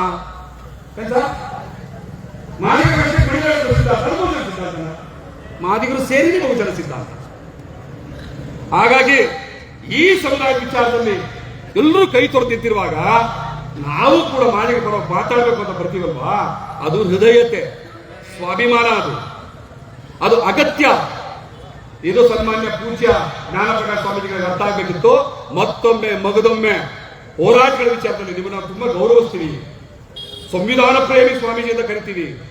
ಒಂದು ಸಮುದಾಯದ ಸೋಲನ್ನ ಅಣಕ ಮಾಡಿ, ವ್ಯಂಗ್ಯ ಮಾಡಿ ನಿಮ್ಮ ತೂಕವನ್ನ ಕೆಳಗಡೆ ಇಳಿಸ್ಕೋಬೇಡಿ ಸ್ವಾಮೀಜಿಗಳೇ, ಇಳಿಸ್ಕೋಬೇಡಿ. ಬಹುಶಃ ಇದಕ್ಕಿಂತ ಕೆಟ್ಟದಾಗಿ, ಇದಕ್ಕಿಂತ ಮನವಿಯಿಂದ ನಿಮ್ಗೆ ಈ ಜಗತ್ತಲ್ಲಿ ಯಾರು ಹೇಳೋಕೆ ಸಾಧ್ಯ ಇಲ್ಲ. ಇವತ್ತು ನಾನು ಹೇಳ್ತಾ ಇದ್ದೀನಿ, ಇನ್ನು ಮುಂದೆ ದಯಮಾಡಿ ನಿಮ್ಮ ಆ ಸ್ಥಾನಕ್ಕೆ ಚ್ಯುತಿ ತರುವ ರೀತಿಯಲ್ಲಿ ನೀವು ನಡ್ಕೋಬೇಕು ಅನ್ನೋ ಪ್ರಾರ್ಥನೆಯನ್ನ ನಾನು ಇಲ್ಲಿಂದ ನೀವು ಮಾಡ್ತಾ ಇದ್ದೀನಿ. ಹಾಗೆ ಚಂದ್ರಶೇಖರ್ ಸರ್ಕಾರಿ ರಾಜ್ಯ ಎಸ್ಸಿ ಸಮುದಾಯಗಳ ರಾಜ್ಯ ಸರ್ಕಾರಿ ನೌಕರರುಗಳ ಅಧ್ಯಕ್ಷ ಚಂದ್ರಶೇಖರ್ ಪೂಜ್ಯ ಸ್ವಾಮೀಜಿಗಳಿಗೆ ಕೊಟ್ಟಂತಹ ಪೂಜ್ಯವಾದಂತಹ ಗೌರವ ಸ್ಥಾನಮಾನಗಳನ್ನ ಈ ವ್ಯಕ್ತಿಗೆ ಕೊಡಬೇಕು ಅಂತ ಅನ್ಸೋದಿಲ್ಲ. ಯಾಕೆ ಅಂತಂದ್ರೆ ಈ ಅವಿವೇಕಿ ಅಯೋಗ್ಯ ಚಂದ್ರಶೇಖರಯ್ಯ ರಾಜ್ಯ ಸರ್ಕಾರಿ SC/ST ನೌಕರರ ಸಂಘದ ಅಧ್ಯಕ್ಷ, ಎಲ್ಲ 101 ಜಾತಿಗಳ ಅಧ್ಯಕ್ಷ ಆಗ್ಬೇಕು. SC ಕೂಡ ಇದೆ, ಎಲ್ಲ ಪರಿಶಿಷ್ಟ ಪಂಗಡಗಳ ಸರ್ಕಾರಿ ನೌಕರರ ಅಧ್ಯಕ್ಷ ಅಂತ ಹೇಳ್ತಾರೆ. ಆದ್ರೆ ಈ ಮನುಷ್ಯ ಒಂದು ವೇದಿಕೆ ಮೇಲೆ ನಿಂತ್ಕೊಂಡು ಬೀದರ್ನಲ್ಲಿ ಕೊಲೆಯ ಸಮುದಾಯದ ವಿದ್ಯಾರ್ಥಿಗಳಿಗೆ ಎಂತ ಬೋಧನೆ ಮಾಡೋದು? ಈಗ ನಮ್ಮ ಮನೆಯಲ್ಲಿ ಯಾವ್ದಾದ್ರು ಮಕ್ಕಳು ತಪ್ಪು ಮಾಡಿದ್ರೆ ಮಾಡಬೇಡ ಅದನ್ನ ಅಂತ ಹೇಳ್ತೀವಿ, ಕಳ್ತನ ಮಾಡಿದ್ರೆ ಮಾಡ್ಕೊಡ್ದು ಅಂತ ಹೇಳ್ತೀವಿ, ತಪ್ಪು ದಾರಿ ತಂದ್ರೆ ತುಳಿಬೇಡ ಅದನ್ನ ಅಂತ ಹೇಳ್ತೀವಿ. ಆದ್ರೆ ಈ ದೇಶದ ಭವಿಷ್ಯವನ್ನ ಕಟ್ಟಬೇಕಾದಂತಹ ಯುವ ಸಮುದಾಯಕ್ಕೆ ಎಂತ ಸಂದೇಶ ಕೊಡ್ತಾರೆ ಚಂದ್ರಶೇಖರಯ್ಯ ಅಂತಂದ್ರೆ, ಕಳ್ಳತನ ಕಲೀರಿ ನೀವು ವಿದ್ಯಾರ್ಥಿಗಳೇ, ಇದೊಂದು ಗುಟ್ಟು. ಚಂದ್ರಶೇಖರಯ್ಯ ಅದು ಗುಟ್ಟು, ನಾಳೆ ನಾಡ್ದು ಹಿಡಿತೀನಿ ನಿನ್ ಜುಟ್ಟು, ಬಿಡಲ್ಲ. ನೀನ್ ಸರ್ಕಾರಿ ನೌಕರ ಮರಿಬೇಡ, ಸರ್ಕಾರಿ ನೌಕರರ ಪ್ರೊಸೀಜರ್ಗಳನ್ನ ನೀನು ವೈಲೇಷನ್ ಮಾಡ್ತಾ ಇದ್ಯಾ. ತಾಳ್ಮೆಯಿಂದ ಇದ್ದೀನಿ, ಇದೇ ತಪ್ಪು ರಿಪೀಟ್ ಆಗ್ಲಿ. ನೀನು ಅವ್ರನ್ನ ಗುಟ್ಟು ಹೇಳಿದಲ್ವಾ, ನೀನ್ ಜುಟ್ಟು ಹಿಡಿಯೋದು ನನಗೆ ಗೊತ್ತಿದೆ, ಅದೇನು ಮಾಡ್ಬೇಕು ಅನ್ನೋದು ನನಗೂ ಕೂಡ ಗೊತ್ತಿದೆ. ಇಡೀ ಕರ್ನಾಟಕ ರಾಜ್ಯದ ವಕೀಲರು, ನನ್ನ ತಂಡ, ಈ ಜನಸಮುದಾಯ ಜೊತೆಲಿದೆ. ಈ ಇದೇ ತಪ್ಪನ್ನ ರಿಪೀಟ್ ಮಾಡ್ತಾ ಇರಿ, ನಿಮಗೆ ಬರುವಂತ ಗತಿ ಅಂತ ನಾನು ಸ್ವಲ್ಪ ದಿವಸದಲ್ಲಿ ತೋರಿಸ್ಕೊಡ್ತೀನಿ. ವಿದ್ಯಾರ್ಥಿಗಳಿಗೆ ಹೇಳ್ಕೊಡ್ತಾರೆ, ನೀವು ಏಕೆ ಅಂತ ಸರ್ಟಿಫಿಕೇಟ್ ಕೇಳಿದಿರಲ್ಲ, ಅದನ್ನ ಬದಲಾಯಿಸ್ಕೊಂಬೇಡಿ, ಹಂಗೆ ಕೇಳಿ. ಪರ್ಸೆಂಟೇಜ್ ಜಾಸ್ತಿ ಬಂದ್ರೆ ಪ್ರವರ್ಗ 1 ಹಾಕಿ ಮಾಡಿದ್ರೆ ಬಾಕಿ, ಪರ್ಸೆಂಟೇಜ್ ಕಮ್ಮಿ ಬಂದ್ರೆ ಪ್ರವರ್ಗ B ಹಾಕಿ ಇದು ವಿದ್ಯಾರ್ಥಿಗಳಿಗೆ, ಸಮಾನತಾವಾದಿಗಳಿಗೆ ಹೇಳ್ಕೊಡೋ ಮಾತಾ. ಕೊನೆಗೆ ಮುಂದುವರೆದು ಹೇಳ್ತಾರೆ, ನಾವು ಅಂಬೇಡ್ಕರ್ ವಾದಿಗಳೇ, ಆದ್ರೆ ಕೆಲಸ ಬೇಕಲ್ಲ, ಅದಕ್ಕೆ ಕದಿತೀವಿ. ಕಳ್ಳ ಅಂಬೇಡ್ಕರ್ ವಾದಿ ಹೆಂಗಾಗ್ತಾನೆ? ಅಂಬೇಡ್ಕರ್ ವಾದಿ ಅಂದ್ರೆ ಏನು ಹೋಗ್ಲಿ, ನಾನು ಮಾತ್ರ ಅಂಬೇಡ್ಕರ್ ವಾದಿ, ನಾನು ಮಾತ್ರ ಅಂಬೇಡ್ಕರ್ ಮಗ, ನಾನು ಮಾತ್ರ ಅಂಬೇಡ್ಕರ್ ಮೊಮ್ಮಗ, ಮಿಕ್ಕರಲ್ಲ ದೇವಸಿ ಮಕ್ಕಳ. ಬಾಬಾ ಸಾಹೇಬ್ ಅಂಬೇಡ್ಕರ್ ಅಂದ್ರೆ ಜಗತ್ತಿನ ಸೂರ್ಯ. ಸೂರ್ಯನನ್ನ ಯಾರೋ ಮುಟ್ಟೋದಕ್ಕೋ ತಗೊಂಡ ಕಟ್ಟಾಕೋದಕ್ಕೋ ಕೋಣೆನಲ್ಲಿ ಕೂಡಾಕೋದಕ್ಕೋ ಆಗಲ್ಲ. ಬಾಬಾ ಸಾಹೇಬ್ ಅಂಬೇಡ್ಕರ್ ಮಹಾಜಾತಿ ಹುಟ್ಟಿದ್ರು ಕೂಡ ಅವ್ರ ಕೈಯಲ್ಲಿ ಇರಲಿಲ್ಲ. ಕೊನೆ ದಿವಸ ಹೇಳ್ತಾರೆ, ಹಿಂದುವಾಗಿ ಹುಟ್ಟೋದು ನನ್ನ ಕೈಯಲ್ಲೇನು ಇರಲಿಲ್ಲ, ಹುಟ್ಟಿದ್ದೀನಿ, ಆದ್ರೆ ಆಯ್ಕೆ ನನ್ನ ಕೈನಲ್ಲಿದೆ ಅಂತ ಹೇಳಿ ಬೌದ್ಧ ಧರ್ಮಕ್ಕೆ ಹೋಗ್ತಾರೆ. ಬೌದ್ಧ ಧರ್ಮಕ್ಕೆ ಹೋಗೋರು ಎಲ್ಲ ಜಾತಿಯ ಆ ರೋಗ ಇದೆ, ಅದನ್ನೆಲ್ಲ ಕಿತ್ತು ಗೀಸಾಕಿ ಹೋಗ್ತಾರೆ. 1,000 ಬೌದ್ಧ ಧರ್ಮವನ್ನು ಜಾಯ್ನ್ ಆದ್ಮೇಲೆ ಅವರಿಗೆ ಅಲ್ಲಿ ಜಾತಿ ಇಲ್ಲ. ಜಾತಿ ರಹಿತವಾದಂತಹ ಜಾಗತಿಕ ಸೂರ್ಯ ಬಾಬಾ ಸಾಹೇಬ್ ಅಂಬೇಡ್ಕರ್. ಅಲ್ಲಿ ಹೋದ್ಮೇಲೆ ಅವ್ರಿಗೆ ಜಾತಿ ಇಲ್ಲ ಅಂತ ಅವರೇ ಡಿಕ್ಲೇರ್ ಮಾಡ್ತಾರೆ. ಅಂಬೇಡ್ಕರ್ ನನ್ನ ಜಾತಿ, ಅಂಬೇಡ್ಕರ್ ನನ್ನ ಜಾತಿ, ಅಂಬೇಡ್ಕರ್ ನನ್ನ ಜಾತಿ. ಯಾಕ್ರಿ ಅವಮಾನ ಮಾಡ್ತೀವಿ? ಯಾಕೆ ಅಂಬೇಡ್ಕರ್ ಸುತ್ತ ಬೇರೆ ಸುತ್ತೀರಿ? ನೀವು ಅಂಬೇಡ್ಕರ್ ನನ್ನ ಜಾತಿ ನನ್ನ ಜಾತಿ ನನ್ನ ಜಾತಿ ಅಂತಂದ್ರೆ ಬೇರೆ ಜಾತಿಯವ್ರನ್ನ ಹೇಳ್ತಾರೆ, ನಿನ್ ಜಾತಿ ಮನೆಗೆ ಹೋಗಿ ನನ್ಗೆ ಬೇಡ ಅಂತಾರೆ. ಆದ್ರೆ ಅಂಬೇಡ್ಕರ್ ಪ್ರತಿಯೊಬ್ಬರ ಮನೆಗೆ ಹೋಗ್ಬೇಕು, ಪ್ರತಿಯೊಬ್ಬರ ಮನಸ್ಸಿಗೆ ಹೋಗ್ಬೇಕು, ಪ್ರತಿಯೊಬ್ಬರ ಓದಲ್ಲಿರ್ಬೇಕು, ಪ್ರತಿಯೊಬ್ಬರ ಕೆಲಸದಲ್ಲಿರ್ಬೇಕು, ಪ್ರತಿಯೊಬ್ಬರ ತಿಳುವಳಿಕೆ ಇರಬೇಕು, ಪ್ರತಿಯೊಬ್ಬರ ಅರಿವಿರಬೇಕು. ಆಗ ಈ ಜಗತ್ತು ಸುಂದರವಾಗಿರುತ್ತೆ. ಯಾಕಂದ್ರೆ ಬಾಬಾ ಸಾಹೇಬ್ ಅಂಬೇಡ್ಕರ್ ಅವರ ಸಿದ್ಧಾಂತ ಈ ಜಗತ್ತನ್ನ ಸುಂದರವಾಗಿರುವಂತಹ ಸಿದ್ಧಾಂತ, ಈ ಜಗತ್ತನ್ನ ಸಮಾನವಾಗಿರುವಂತಹ ಸಿದ್ಧಾಂತ, ಈ ಜಗತ್ತನ್ನ ಸರ್ವ ಸ್ವತಂತ್ರಗೊಳಿಸುವಂತಹ ಸಿದ್ಧಾಂತ ಬಾಬಾ ಸಾಹೇಬ್ ಅಂಬೇಡ್ಕರ್ ಸಿದ್ಧಾಂತ. ಆದ್ರೆ ಬಿಟ್ಬಿಟ್ಟು ಅಂಬೇಡ್ಕರ್ ಮಹಾರತ್ತೆ, ಮಹಾರಾಷ್ಟ್ರ ಕರ್ನಾಟಕದ ಹೊಳೆರತ್ತೆ, ಅಂಬೇಡ್ಕರ್ ಹೊಳೆ ಕೆಟ್ಟ ಬೀಗ ಸರಿಪಡಿಸುತ್ತೆ ಅವ್ರ ಸುತ್ತ. ಬಿಡಬೇಡಿ ಜಗತ್ತಿಗೆ. ಎಂತ ಅವಿವೇಕತನ ಅದು. ಅಂಬೇಡ್ಕರ್ನ ಕೂಡಾಕೋದು ಅವಿವೇಕತನ. ಇಲ್ಲಿಂದ ಆಚೆಗೆ ಆ ದುಷ್ಟ ಪ್ರಯತ್ನಗಳನ್ನ ಬಿಡಿ.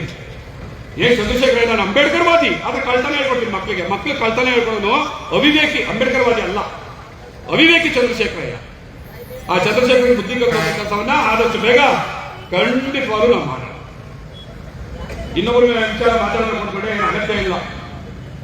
ಏನಿವತ್ತು ಮಾದಿಗರ ಹಕ್ಕುಗಳ ಬಗ್ಗೆ ನಾವು ಮಾತಾಡಕ್ ಹೋದಾಗ, ನಾನಾಗ್ಲಿ ವಕೀಲರಂತ ಅರುಣ್ಕುಮಾರ್ ಅವರಾಗ್ಲಿ ಮಾತಾಡಕ್ ಹೋದಾಗ ನಮ್ಮನ್ನ ಏನ್ ಮಾಡೋದು ಗೊತ್ತಾ? ಖಂಡಿತವಾಗ್ಲೂ ಯಾರ ವಿರುದ್ಧ ಅಲ್ಲ ನಾವು ಮಾತಾಡಿದ್ದು, ನಮ್ಮ ಹಕ್ಕಿನ ಪರವಾಗಿ ನಾವು ಮಾತಾಡಿದ್ದು. ನೀವು ವಲಯನ ವಿರೋಧ ಮಾಡ್ತಾ ಇದ್ದೀವಿ, ಸಾಧ್ಯ? ನಾನು ಇಷ್ಟೊತ್ತು ಮಾತಾಡಿಲ್ಲ ಇದೆಯಾ? ನನ್ನಂತೆ ನೊಂದಿರುವಂತಹ ಸಮುದಾಯ, ನನ್ನ ಅಣ್ಣತಮ್ಮದ ಸಮುದಾಯ ಅಂತ ನಾನು ಮಾತಾಡ್ತೀನಿ. ಅದು ಬಾಯಿ ಮಾತಲ್ಲ, ಸತ್ಯ ಅದು. ಅಂತ ವಲಯ ಸಮುದಾಯದಲ್ಲಿದ್ದಂತಹ ವಿಠಲ್ ಹೋಗಿರುವಂತಹ ವ್ಯಕ್ತಿ ಮಾದಿಗರು ಅಂದ್ರೆ ಕಳ್ಳರು, ಮಾದಿಗರು ಅಂದ್ರೆ ದರೋಡೆಕೋರರು, ಮಾದಿಗರು ಅಂದ್ರೆ ಕೊಲೆಗಳಿದ್ರು, ಮಾದಿಗರು ಅಂತಂದ್ರೆ ತಲೆ ಹಿಡಿದು ಬದುಕೋರು ಅನ್ನುವಂತ ಮಾತನ್ನ ಮಾತಾಡಿದಾಗ ಅಂಬೇಡ್ಕರ್ ವಾದಿಗಳು ಅನ್ನೋರು ಆತರ ಕಪ್ಪಾಳ ಕೊಡದು ಇಡಿಯಟ್ ಅಂತ ಮಾತುಗಳನ್ನ ಮಾತಾಡ್ತಾರ ಅಂತ ಒಬ್ಬನೇ ಅವನಾದ್ರು ಹೇಳಿದ್ರೆ ನಾವಿವತ್ತು ಈ ಮಟ್ಟಿಗೆ ಮಾತಾಡೋ ಅಗತ್ಯ ಇರಲಿಲ್ಲ. ಆ ವಿಠಲ ತಪ್ಪು ಮಾಡಿದ್ರೆ ಅದನ್ನ ಒಡೆದು ಬುದ್ಧಿ ಹೇಳಕ್ಕೆ ಜ್ಞಾನಪ್ರಕಾಶ್ ಸ್ವಾಮೀಜಿ ಇದ್ದಾರೆ. ನಾನೇ ಆ ಕೆಲಸ ಅವರೇ ಮಾಡ್ತಾ ಸುಮ್ಮನಿರ್ತಿದ್ದೆ. ನೀವು ಕೂತಿರುವಂತ ವ್ಯಕ್ತಿಯಲ್ಲಿ ಆತ ಅಯೋಗ್ಯ ಅವಿವೇಕದ ಮಾತುಕೊಂಡು ಮಾತಾಡ್ತಿದ್ರೆ ಕೂತ್ಕೊಂಡು ನಚ್ತೀರಾ ಅಂತಂದ್ರೆ ನಿಮ್ಮ ಸ್ವಾಮತ್ವಕ್ಕೆ ಅವಮಾನ ಅಲ್ವಾ ಅದು? ಅದೆಲ್ಲವನ್ನೂ ನೋಡಿ ಸಹಿಸಿ ಸಾಕಾಗ್ತದೆ. ಮತ್ತೊಬ್ರು ಶಿವಕುಮಾರ್ ಹೇಳ್ತಾರೆ ಮಾತಿಗಳೆಲ್ಲ ದಡ್ಡರು, ಅಸಹಾಯಕರು, ನಾವ್ಯಾಕೆ ಅವ್ರ ಜೊತೆ ಕಂಪೀಟ್ ಮಾಡೋಣ. ಆದ್ರೆ ಅವರು ಬಹುಜನ ಚಳುವಳಿಯ ಮುಖಂಡರಾಗಿ ನೋಡ್ತಿದ್ರು, ನಾವೆಲ್ಲ ನಂಬುತ್ತಾ ಇದ್ವಿ. ಎಷ್ಟು ಅವಮಾನ ಸಹಿಸೋದು ಇನ್ನು ಅವಮಾನ ಸಹಿಸಕ್ಕಾಗಲ್ಲ ಅಂತ ನಾನು ಪ್ರಯತ್ನ ಮಾಡಿದೆ. ಏನು ಅಂತಂದ್ರೆ ಬಾಬಾ ಸಾಹೇಬ್ನ ಜಾತಿ ಕೆಟ್ಟಾಕೋದಕ್ಕಲ್ಲ, ಅವರು ನಿಮ್ಮ ಜಾತಿ ಅಲ್ಲ ಅಂತ ಪ್ರೂವ್ ಮಾಡೋದಕ್ಕೆ, ಅವರು ಜಗತ್ತಿನ ಜಾತಿಗೆ ಸಂಬಂಧಪಟ್ಟವರು, ಜಗತ್ತಿನ ಧರ್ಮಕ್ಕೆ ಸಂಬಂಧಪಟ್ಟವರು ಅಂತ ಹೇಳೋದಕ್ಕೆ ಅವರೇ ಬರೆದಂತಹ ಪುಸ್ತಕಗಳನ್ನ, ಅವರೇ ಬರೆದಂತಹ ಲೇಖನಗಳನ್ನ ತೆಗೆದಿಟ್ಟೆ ಅಲ್ಲಿ ಬಾಬಾ ಸಾಹೇಬ್ ಅಂಬೇಡ್ಕರ್ ಹೇಳ್ತಾರೆ ನಾನು ಮಾನ್ ಜಾತಿಯಲ್ಲಿ ಹುಟ್ಟಿದ್ದೀನಿ ಅಂತ, ನಾನು ಮಾತಾಡುವ ಜಾತಿಯಲ್ಲಿ ಹುಟ್ಟಿದ್ದೀನಿ ಅಂತ ಬಾಬಾ ಸಾಹೇಬ್ ಅಂಬೇಡ್ಕರ್ ಹೇಳಿರೋದು ನಾನಲ್ಲ. ಸಂಪುಟ ಸಂಖ್ಯೆ 19, ಲೇಖನ 11, ಪುಟ ಸಂಖ್ಯೆ 51ರಿಂದ ಹಿಡಿದು ಪುಟ ಸಂಖ್ಯೆ 56 ಕೂಡ ಹೋಗುತ್ತೆ. 3-4 ಪುಟಗಳ ಒಂದು ಲೇಖನ ಅದು.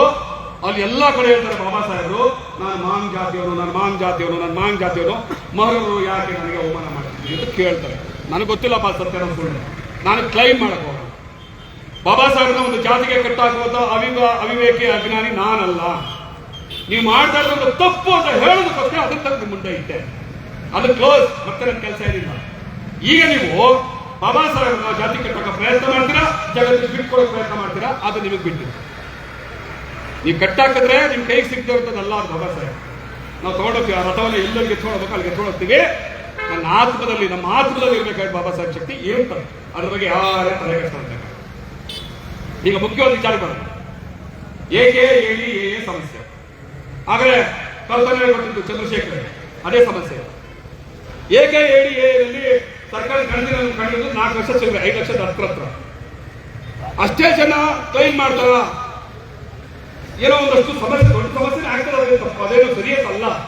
ಆದ್ರೆ ಯಾವಾಗ ಕಳ್ಳತನ ಹೇಳ್ಕೊಟ್ಟ ಚಂದ್ರಶೇಖರ್ ಇರುವಾಗ ಈಗ ಸದ್ಯ ಚಾಲನೆಯಲ್ಲಿರುವಂತಹ ಸುಮಾರು 50 ಲಕ್ಷಕ್ಕೂ ಹೆಚ್ಚು ಏಕೆ ಹೇಳಿ ಸರ್ಟಿಫಿಕೇಟ್ಗಳು ಆತ ಹೇಳೋದು, ಚಂದ್ರಶೇಖರ್ ಹೇಳೋದು ಬದಲಾಯಿಸಬೇಡಿ, ಅದರಲ್ಲೇ ಕ್ಲೈಮ್ ಮಾಡಿ ಅಂತ. ಈ ಸರ್ಕಾರಕ್ಕೆ ತಾಕತ್ತಿಲ್ಲ, ಈ ಸರ್ಕಾರಕ್ಕೆ ಮನುಷ್ಯತ್ವನೇ ಇಲ್ಲ. ಅದ್ರ ವಿರುದ್ಧ ಏನಾದ್ರು ಉಗ್ರ ಕ್ರಮ ತಗೊಳ್ತಾರೆ, ಏನಾದ್ರು ಆದೇಶ ಮಾಡಲೇ ಇಲ್ಲ. ಅದಕ್ಕೆ ಏನ್ ಮಾಡ್ತಾರೆ ಸರ್ಕಾರ, ಯಾರೆಲ್ಲ ಅಪ್ಲೈ ಮಾಡ್ತಾರೆ ಸುಮ್ಮನೆ ಅಂತ.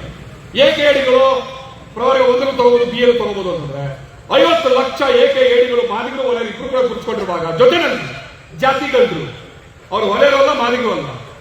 ನಾವು ಏಕೆ ಹೇಳಿ ಅಂತ ಹೇಳ್ಕೊಂಡು ಜಾತಿ ಸರ್ಟಿಫಿಕೇಟ್, ಜಾತಿ ಕಳ್ಳರು ಸುಮಾರು 6 ಲಕ್ಷ ಜಾತಿಗಳ ಸರ್ಟಿಫಿಕೇಟ್ ಅವರು ಬೆಂಗಳೂರು 1ರಲ್ಲೇ ಇದ್ದಾರೆ. 6 ಲಕ್ಷ ಅವರೆಲ್ಲ ನಮ್ಮ ಕ್ಲೈಮ್ ಮಾಡಿದ್ರೆ ನಾವು ತಗೋತೀವ, ನಾವು ಉದ್ಧಾರ ಆಗ್ತೀವ, ನಮ್ಗೆ ಸಿಗುತ್ತಾಕು ಹೇಳಿ, ನಮ್ಗೆ ನ್ಯಾಯ ಸಿಗುತ್ತಾ? ಇಲ್ಲ. ಅಂತ ಸಮಸ್ಯೆ ಇದೆ. ಸರ್ಕಾರ ಯಾರ್ಯಾರು ಏಕೆ ಹೇಳಿ ಬರ್ಸಿದ್ದಾರೆ ಅವರು ಪ್ರವರ್ಗ 1 ಮತ್ತೆ B2ರಲ್ಲಿ ಅಪ್ಲೈ ಮಾಡಕ್ ಹೋದಾಗ ಅವರ ಆಧಾರ್ ಕಾರ್ಡ್ ವೆರಿಫಿಕೇಶನ್ ಯಾವಾಗ ಜನಗಣತಿ ಮಾಡೋ ಸಂದರ್ಭದಲ್ಲಿ ಆಧಾರ್ ಎಂಟ್ರಿ ಮಾಡ್ತಾರ, ಆಧಾರ್ ಕಾರ್ಡ್ ವೆರಿಫಿಕೇಶನ್ ಮಾಡಿಸಿ ವಂಶಾವಳಿ ಎಲ್ಲೇ ಸಿಗ್ತದೆ ಅಂತದೊಂದು ಆದೇಶ ಮಾಡಿದ್ರ? ಮಾಡಲ್ಲ. ಯಾಕೆ ಮಾಡಲ್ಲ ಅಂತಂದ್ರೆ ಈ ಎಸ್ ಸಿ ಮಾದೇವಪ್ಪ, ಸಮಾಜ ಕಲ್ಯಾಣ ಇಲಾಖೆಯ ಕಾರ್ಯದರ್ಶಿ ಮಣಿಮಣ್ಣನ್, ಸಮಾಜ ಕಲ್ಯಾಣ ಇಲಾಖೆಯ ಕಮಿಷನರ್ ರಾಕೇಶ್ ಮತ್ತು ಇನ್ನೊಂದಿದೆ ಯಾರು ಈ ವೆಂಕಯ್ಯ, ಸಮಾಜ ಕಲ್ಯಾಣ ಇಲಾಖೆಯಿಂದ ಸೆಕ್ರೆಟರಿ ಆಗಿ ನಿವೃತ್ತಿಯಾಗಿ 10 ವರ್ಷ ಆಯ್ತು. ಮತ್ತೆ ಅದೇ ಡಿಪಾರ್ಟ್ಮೆಂಟ್ ಅವರಿಗೆ ಎಲ್ಲ ಸೇರ್ಕೊಂಡು ಒಂದು ದುಷ್ಟಪುಟವಾಗಿ ನಮಗೆ ನ್ಯಾಯ ಸಿಗೋ ರೀತಿಯಲ್ಲಿ ತಂತ್ರಗಳನ್ನ ಹೇಳ್ತಾ ಇದ್ರೆ ನಮ್ಗೆ ನ್ಯಾಯ ಕೊಡೋದು ಯಾರು? ನಾನು ಪ್ರಾಮಾಣಿಕವಾಗಿ ಹೇಳ್ತೀನಿ, ಮಾನ್ಯ ಸಿದ್ದರಾಮಯ್ಯನವ್ರ ಬಗ್ಗೆ ಈಗಲೂ ಕೂಡ ಪ್ರೀತಿ ಇದೆ, ವಿಶ್ವಾಸ ಇದೆ, ಗೌರವ ಇದೆ, ಎಲ್ಲವೂ ಇದೆ. ಬಹುಶಃ ಅವರು ನಮ್ಮ ಹತ್ರನೇ ಮಾತಾಡೋದು, ನಾವು ಭೇಟಿ ಮಾಡಿದಾಗ ನಮ್ಮ ಹತ್ರ ಮಾತಾಡಿದ್ದಾರೆ. ಕೆಲವು ದುಡ್ಡು ನನಗೆ ನಿಜವಾಗ್ಲೂ ಮನಸ್ಸಿದೆ ಒಳಗೆ ಜಾತಿಯನ್ನು ಜಾರಿ ತರೋದಕ್ಕೆ. ಆದ್ರೆ ಏನ್ ಮಾಡ್ಲಿ, ಮಾದೇವಪ್ಪ ಬಿಡ್ತಾ ಇಲ್ಲ ಅಂದ್ರೆ ಮಾದೇವಪ್ಪನ ಅಸಹಾಯಕತೆಗೆ ತಾವ್ಯಾಕೆ ಬಲಿಯಾಗ್ತೀರಿ ಸರ್ ಮುಖ್ಯಮಂತ್ರಿಗಳೇ? ಮಾದೇವಪ್ಪನ ಕುತಂತ್ರಕ್ಕೆ ತಾವ್ಯಾಕೆ ಬಲಿಯಾಗ್ತೀರಿ? ನನಗೆ ಕುರುಬ ಸಮುದಾಯದ ಒಬ್ಬ ಹಿರಿಯರು ನನಗೆ ಫೋನ್ ಮಾಡಿ ಹೇಳಿದ್ರು, ಅವರೇ ಸತ್ಯನೇ, ನಾವು ಇಲ್ಲೇ ಮೈಸೂರು ಭಾಗದವರು, ನಮ್ಮ ಸಿದ್ದರಾಮಯ್ಯವರಿಗೆ ಬಹಳ ನೀವೆಲ್ಲ ಮಾತಾಡ್ತಿದ್ರೆ ಕೇಳ್ಕೊತಾ ಇದ್ದೀನಿ, ಆದ್ರೆ ನಿಜವಾಗ್ಲೂ ಆ ಕೆಟ್ಟಷ್ಟು ಸಿದ್ದರಾಮಯ್ಯವ್ರು ಬರ್ತಾ ಇರೋದಕ್ಕೆ ನೀವು ಮಾದೇವಪ್ಪನವ್ರ ಕಾರಣ, ನಮ್ಮ ಸಿದ್ದರಾಮಯ್ಯ ಯಾಕೆ ಬೈತೀನಿ? ನಾನು ಹೇಳಿದೆ, ಅಣ್ಣ ಅವ್ರು ತಾನೇ ಮುಖ್ಯಮಂತ್ರಿ, ಅಸಹಾಯಕತೆ ತೋರ್ಕೋಬಾರ್ದು ಒಬ್ಬ ಮುಖ್ಯಮಂತ್ರಿ, ನನ್ನ ಕೈಲಿ ಆಗಲ್ಲ ಅನ್ನಬಾರ್ದು.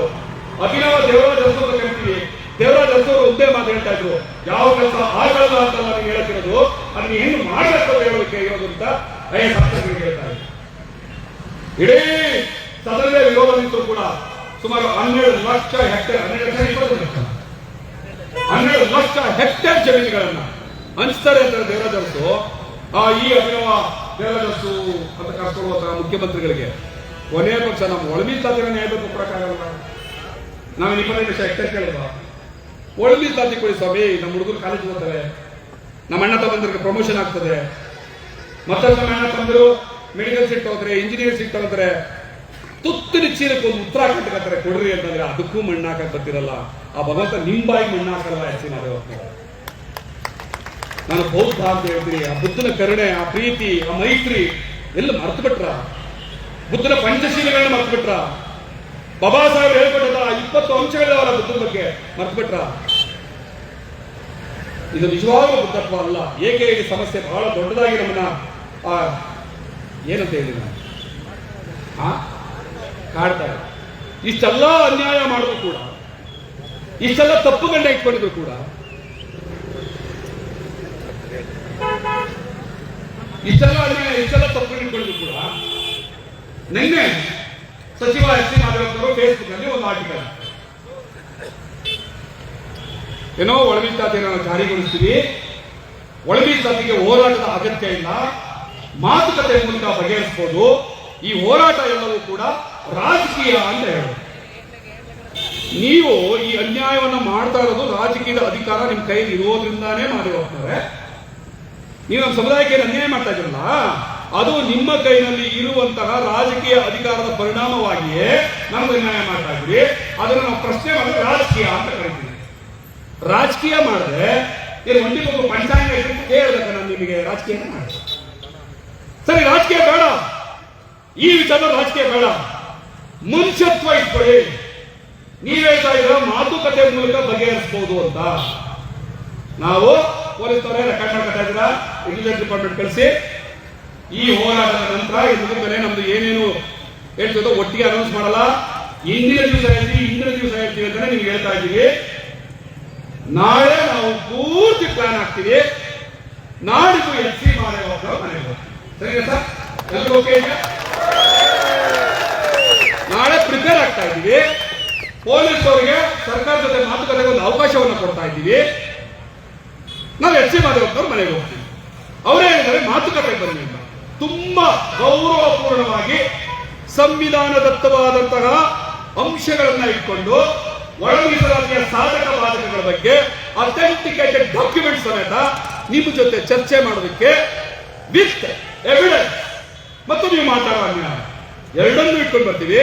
ಕ್ಲೋಸ್ ಡೋರ್ ಕೂತ್ಕೊಂಡು ಮಾತಾಡ, ಪಬ್ಲಿಕ್ ಅಲ್ಲಿ ಮಾತಾಡ. ನಾವು ನಿಮ್ಮ ಮನೆಗೆ ನಾಡಿದ್ದು ಬರ್ತಾ ಇದ್ವಿ, ಹೌದಾ? ಬರ್ತಾ ಇದ್ದೀರಾ? ಅವ್ರ ಮನೆಗೆ ಸುಮ್ಮನೆ ಹೋಗ. ಯಾಕೆಂದ್ರೆ ನಾವು ಹೇಳಿದ ತಕ್ಷಣ ನೀವು ಮಾಡಲ್ಲ ಪೊಲೀಸರು, ಅಂದ್ರೆ ನಿಮ್ಮೇಲೆ ಕೆಟ್ಟದಲ್ಲ ಅದು. ಈ ಸರ್ಕಾರ ನೀವ್ ಹೇಳಿದ್ರೆ ಕೇಳುವಷ್ಟು ತಾಳ್ಮೆ ಇಲ್ಲ ಸರ್ಕಾರ, ದುರಾಂಕಾರಿ ಸರ್ಕಾರ ಆಗ್ತಿದೆ. ನೀವು ಅವ್ರಿಗೆ ಎಚ್ಚರಿಕೆ ಕೊಟ್ಟರು ಕೂಡ ನಿಮ್ಮ ಮಾತು ಕೇಳಲ್ಲ. ಅದಕ್ಕೆ ನೀವೇನ್ ಮಾಡಬೇಕು? ನಮಗ್ ಸಹಾಯ ಮಾಡಿ. ನಾವೇನ್ ಮಾಡ್ತಾ ಇದ್ದೀವಿ ಅಂತಂದ್ರೆ, ಎಸ್ ಸಿ ಮಾದೇವಪ್ಪನವರ ಪ್ಲಕಾರ್ಡ್ ಅನ್ನ ಎದೆ ಮೇಲೆ ಹಾಕೊಂಡು, ನಮ್ದು ಎರಡೂ ಕೆರ ತಗೊಂಡು ಅದಕ್ಕೆ ಕಟ್ಬಿಟ್ಟು ಅದನ್ನ ಆರಾ ತರ ನಮ್ಮ ಹೆಗಲಿಗೆ ಹಾಕೊಂಡು ನಡ್ಕೊಂಡು ಬರೀ ಮನೆಗೆ ಎಸ್ ಸಿ ಮಾದೇವಪ್ಪನವ್ರಿಗೆ ಮನೆಗೆ ಹೋಗ್ತಿದ್ರೆ ಇಲ್ಲಿಂದ ನಡ್ಕೊಂಡು ನೀವು ಅಷ್ಟೊತ್ತಿಗೆ ಆಗಲ್ಲ. ಇದೇ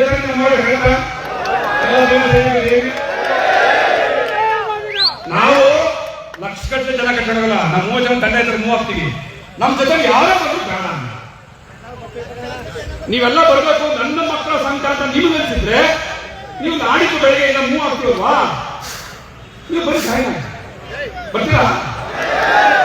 ಅವರ ಪ್ರಕರಣ ಹಾಕೊಂಡು ನಮ್ಗೆ ನಮ್ಮಗೆ ಹಾಕೊಂಡ್ರೆ ಏನು ಅಟೆನ್ಸ್ ಅಲ್ಲ. ನಾವು ಬರಿಗಾಲ ಇರ್ತೀವ, 2 ಕೆರ ಹಾಕತ್ತೀವಿ, ಹೆಗಲಿ ಅಂತ ಹಾಕತ್ತೀವಿ. ಸಮಾಜಕ್ಕೆ ಹೇಳ್ತೀವಿ, ಬಾಬಾ ಸಾಹೇಬ್ ಅಂಬೇಡ್ಕರ್ ಸಂವಿಧಾನ ಬಂದು ಇಷ್ಟು ವರ್ಷ ಆದ್ಮೇಲೆ ನೋಡ್ರಿ ಮಾಲಿಗೆ ಯಾವ ಸ್ಥಿತಿ ನಿಲ್ಸಿದ್ದಾರೆ ಇವರು ಅಂತ ಹೇಳ್ತೀವಿ. ಈ ಸಮಾಜ ಛೀ ಥೂ ಅಂತ ನಿಮ್ಮ ಮಕ್ಕಳು ಹೋಗಿದ್ದಾರೆ. ನಿಮ್ ಮುಗಿಲಿ ಅಂತ ನಾವು ನಿಮ್ಗೆ ಮುಗಿಸ್ಕೋಬಾರ್ದು ಅನ್ನೋದಂದ್ರೆ ನಮ್ಮನ್ನ ಗೌರವಿತವಾಗಿ ನಿಮ್ ಕಾರಲ್ಲಿ ಕರ್ಕೊಂಡೋಗಿ, ನಿಮ್ ಜೀಪಲ್ಲಿ ಕರ್ಕೊಂಡೋಗಿ, ಬಸ್ಸಲ್ಲಿ ಕರ್ಕೊಂಡೋಗಿ ಅವ್ರ ಮನೆ ಮುಂದೆ ಕರ್ಕೊಂಡೋಗಿ ಬರ್ತೀವಿ. ಅವ್ರ ಮನೆ ಮುಂದೆ ಬಂದ ಮೇಲೂ ಅವ್ರೇನಾದ್ರು ಮಾತಾಡೋದಿಲ್ಲ ಅಂತಂದ್ರೆ ಬಟ್ಟೆ ತಕೊಂಡು ನೋಡೋದು. ಇದು ನಾವು ಮಾಡೋದು. ನಾವ್ ಏನೇನೆಲ್ಲ ಮಾತಾಡ್ತೀವಿ ಅದನ್ನೆಲ್ಲ ಮಾಡ್ತೀವಿ ಗೊತ್ತಲ್ವಾ? ಅದನ್ನೆಲ್ಲ ಮಾಡ್ತೀವಿ. ಸೊ ಹಂಗಾಗಿ ಎಚ್ ಸಿ ಮಾದೇವಪ್ಪನವರು ಏನೋ ಪ್ರೀತಿಯ ಆಹ್ವಾನ ಕೊಟ್ಟಿದ್ದಾರೆ, ವಿಶ್ವಾಸದ ಆಹ್ವಾನ ಕೊಟ್ಟಿದ್ದಾರೆ, ಮೈತ್ರಿಯ ಮಾತುಕತೆಯ ಆಹ್ವಾನ ಕೊಟ್ಟಿದ್ದಾರೆ. ಸಂವಿಧಾನದತ್ತವಾದಂತಹ ಮಾತುಕತೆ ಮೂಲಕ ಏನ್ ಬೇಕಾದ ಸಮಸ್ಯೆನ ಬಗೆಹರಿಸಬಹುದು ಅಂತ ಹೇಳ್ತಾರೆ. ಅದನ್ನ ಅತ್ಯಂತ ಹೃದಯಪೂರ್ವಕವಾಗಿ ನಾವು ಗೌರವಿಸ್ತಾ ಇದ್ದೀವಿ. ಅವ್ರ ಮನೆಗೆ ಬರ್ತಾ ಇದ್ದೀವಿ. ಕೊಟ್ಟ ಮಾತನ್ನ ಉಳಿಸ್ಕೊಳ್ಳಿ ಸಚಿವ ಮಾದೇವಪ್ಪನವರೇ. ನನ್ನ ಅಣ್ಣಂದ್ರು ನಿಮ್ ಮನೆಗೆ ಬಂದಾಗ ತಂತ್ರ ಮಾಡೋದಲ್ಲ, ಇನ್ನೊಬ್ಬರು ಯಾರು ಎಷ್ಟು ಜಗಳ ಮಾಡ್ತಿದ್ರು ಅದನ್ನ ನಮ್ಮ ಮುಂದೆ ತೋರ್ಸಕ್ ಹೋಗ್ಬೇಡಿ. ನೀವು ಮೂರ ಬಟ್ಟೆ ಆಗ್ಬಿಡ್ತೀರಿ. ಯಾರಾದ್ರೂ ನಿಮ್ ಚೆನ್ನಾಗಿದ್ರೆ ನಮ್ಮೇಲೆ ಜಗಳ ಮಾಡ್ಬೋದು ನೀವೇ ಹೇಳಿದ್ರೆ ಅದನ್ನ ನೀವು ಯಾರ ಮುಂದೆ ಬೇಕಾದ್ರೂ ಆಟ ಆಡ್ಬೋದು. ನೋಡಿ ಇದೆಯಲ್ಲ, ನಮ್ಮ ಮುಂದೆ ಆಟ ಆಡಕ್ಕಾಗಲ್ಲ, ಮೂರ ಬಟ್ಟೆ ಆಗ್ಬಿಡ್ತೀರ ನೀವು. ಇಡೀ ಜಗತ್ತು ನೋಡ್ಬಿಡ್ತದೆ ನಿಮ್ಮನ್ನ. ನಾವು ಸಾಮಾನ್ಯ ಜನ ಅಲ್ಲ, ಟೆಕ್ನಿಕಲಿ ವೆರಿ ಅಡ್ವಾನ್ಸ್ ಆಗಿದ್ದೀವಿ ನಾವು. ಅಂತ ಚೇಷ್ಟೆಗಳು ನಮ್ಮ ಹತ್ರ ಪೊಲೀಸ್ನವ್ರಿಗೆ ಹೇಳ್ತಾ ಇದೀವಿ, ಮನವಿ ಮಾಡ್ತಾ ಇದೀವಿ. ನಮ್ಮ ಇಡೀ ಹೋರಾಟ ನೀವು ನಮ್ಮ ಜೊತೆ ನಿಂತಿದ್ದೀರಿ, ನಾವು ಪ್ರೀತಿ ಕೊಟ್ಟಿದ್ದೀರಿ, ನಮಗೆ ಅನ್ನ ಕೊಟ್ಟಿದ್ದೀರಿ, ನಮಗೆ ಏನು ದಾರಿ ಎಲ್ಲ ಕೊಟ್ಟಿದ್ದೀರಿ. ಅಷ್ಟು ವಿಶ್ವಾಸ ಪೊಲೀಸ್ನವ್ರಿಗೆ. ಈಗೊಂದು ವಿಚಾರವನ್ನು ಸರ್ಕಾರ ತಿಳಿಸಿ, ನಾವು ಅನಾಗರಿಕರಂತೆ ಚಪ್ಪಲಿನ ನೇತಾಕೊಂಡು ನಡ್ಕೊಂಡು ಹೋಗೋದು ನನಗೂ ಇಷ್ಟ ಇಲ್ಲ. ಆದ್ರೆ ಈ ಸರ್ಕಾರ ನನ್ನ ಮಾತು ಕೇಳ್ತಾ ಇಲ್ಲ. ನನ್ನ ಅಣ್ಣ ತಮ್ಮಗಳಿಗೆ ಹೊಟ್ಟೆಗೆ ಬೆಂಕಿ ಸುರಿತಾ ಇದೆ. ಆ ಕಾರಣಕ್ಕೆ ನಾವು ಹೊರಡುವ ಮುಂಚೆನೇ ನೀವು ನಮ್ಮನ್ನ ಕರ್ಕೊಂಡು ಜಿಪ್ ಕಟ್ತಾರೆ ಬರ್ತೀವಿ. ನಿರಾಕರಣೆ ಮಾಡೋದು, ನಾವು ಹೋರಾಟನೆ ಮಾಡಬೇಕು, ನಾವು ರೋಡನ್ನ ನೋಡಬೇಕು, ಏನು ಆ ಕೆಟ್ಟದ ಇಲ್ಲ ನಮ್ಗೆ. ನೀವು ಕರ್ಕೊಂಡು ಹೋಗ್ತಿದ್ರೆ ಬರ್ತೀವಿ, ನೀವು ಕರ್ಕೊಂಡು ಹೋಗಲ್ಲ ನಾವು ಎರಡೂ ಆಪ್ಷನ್ ನಿಮಗೆ ಬಿಟ್ಟಿದ್ದೀವಿ. ನಾವು ಅಲ್ಲಿಗೂ ಕರ್ಕೊಂಡು ಹೋಗಲ್ಲ, ನೀವು ನಡೆಯೋಕ್ಕೂ ಬಿಡಲ್ಲ, ನಿಮ್ಮನ್ನ ಅರೆಸ್ಟ್ ಮಾಡ್ಕೊತೀವಿ ಅಂತಂದ್ರೆ ನನ್ನ ತಾಯಿ ಮೇಲಾನೆ ನಿಮ್ಮ ಸ್ಟೇಷನ್ ಗೋಡೆಗಳಿಗೆ, ಕಂಬಿಗಳಿಗೆ ನಮ್ಮ ತಲೆಗಳನ್ನು ಹಾಳಾಡ್ಕೊಂಡು ಬರ್ತೀವಿ.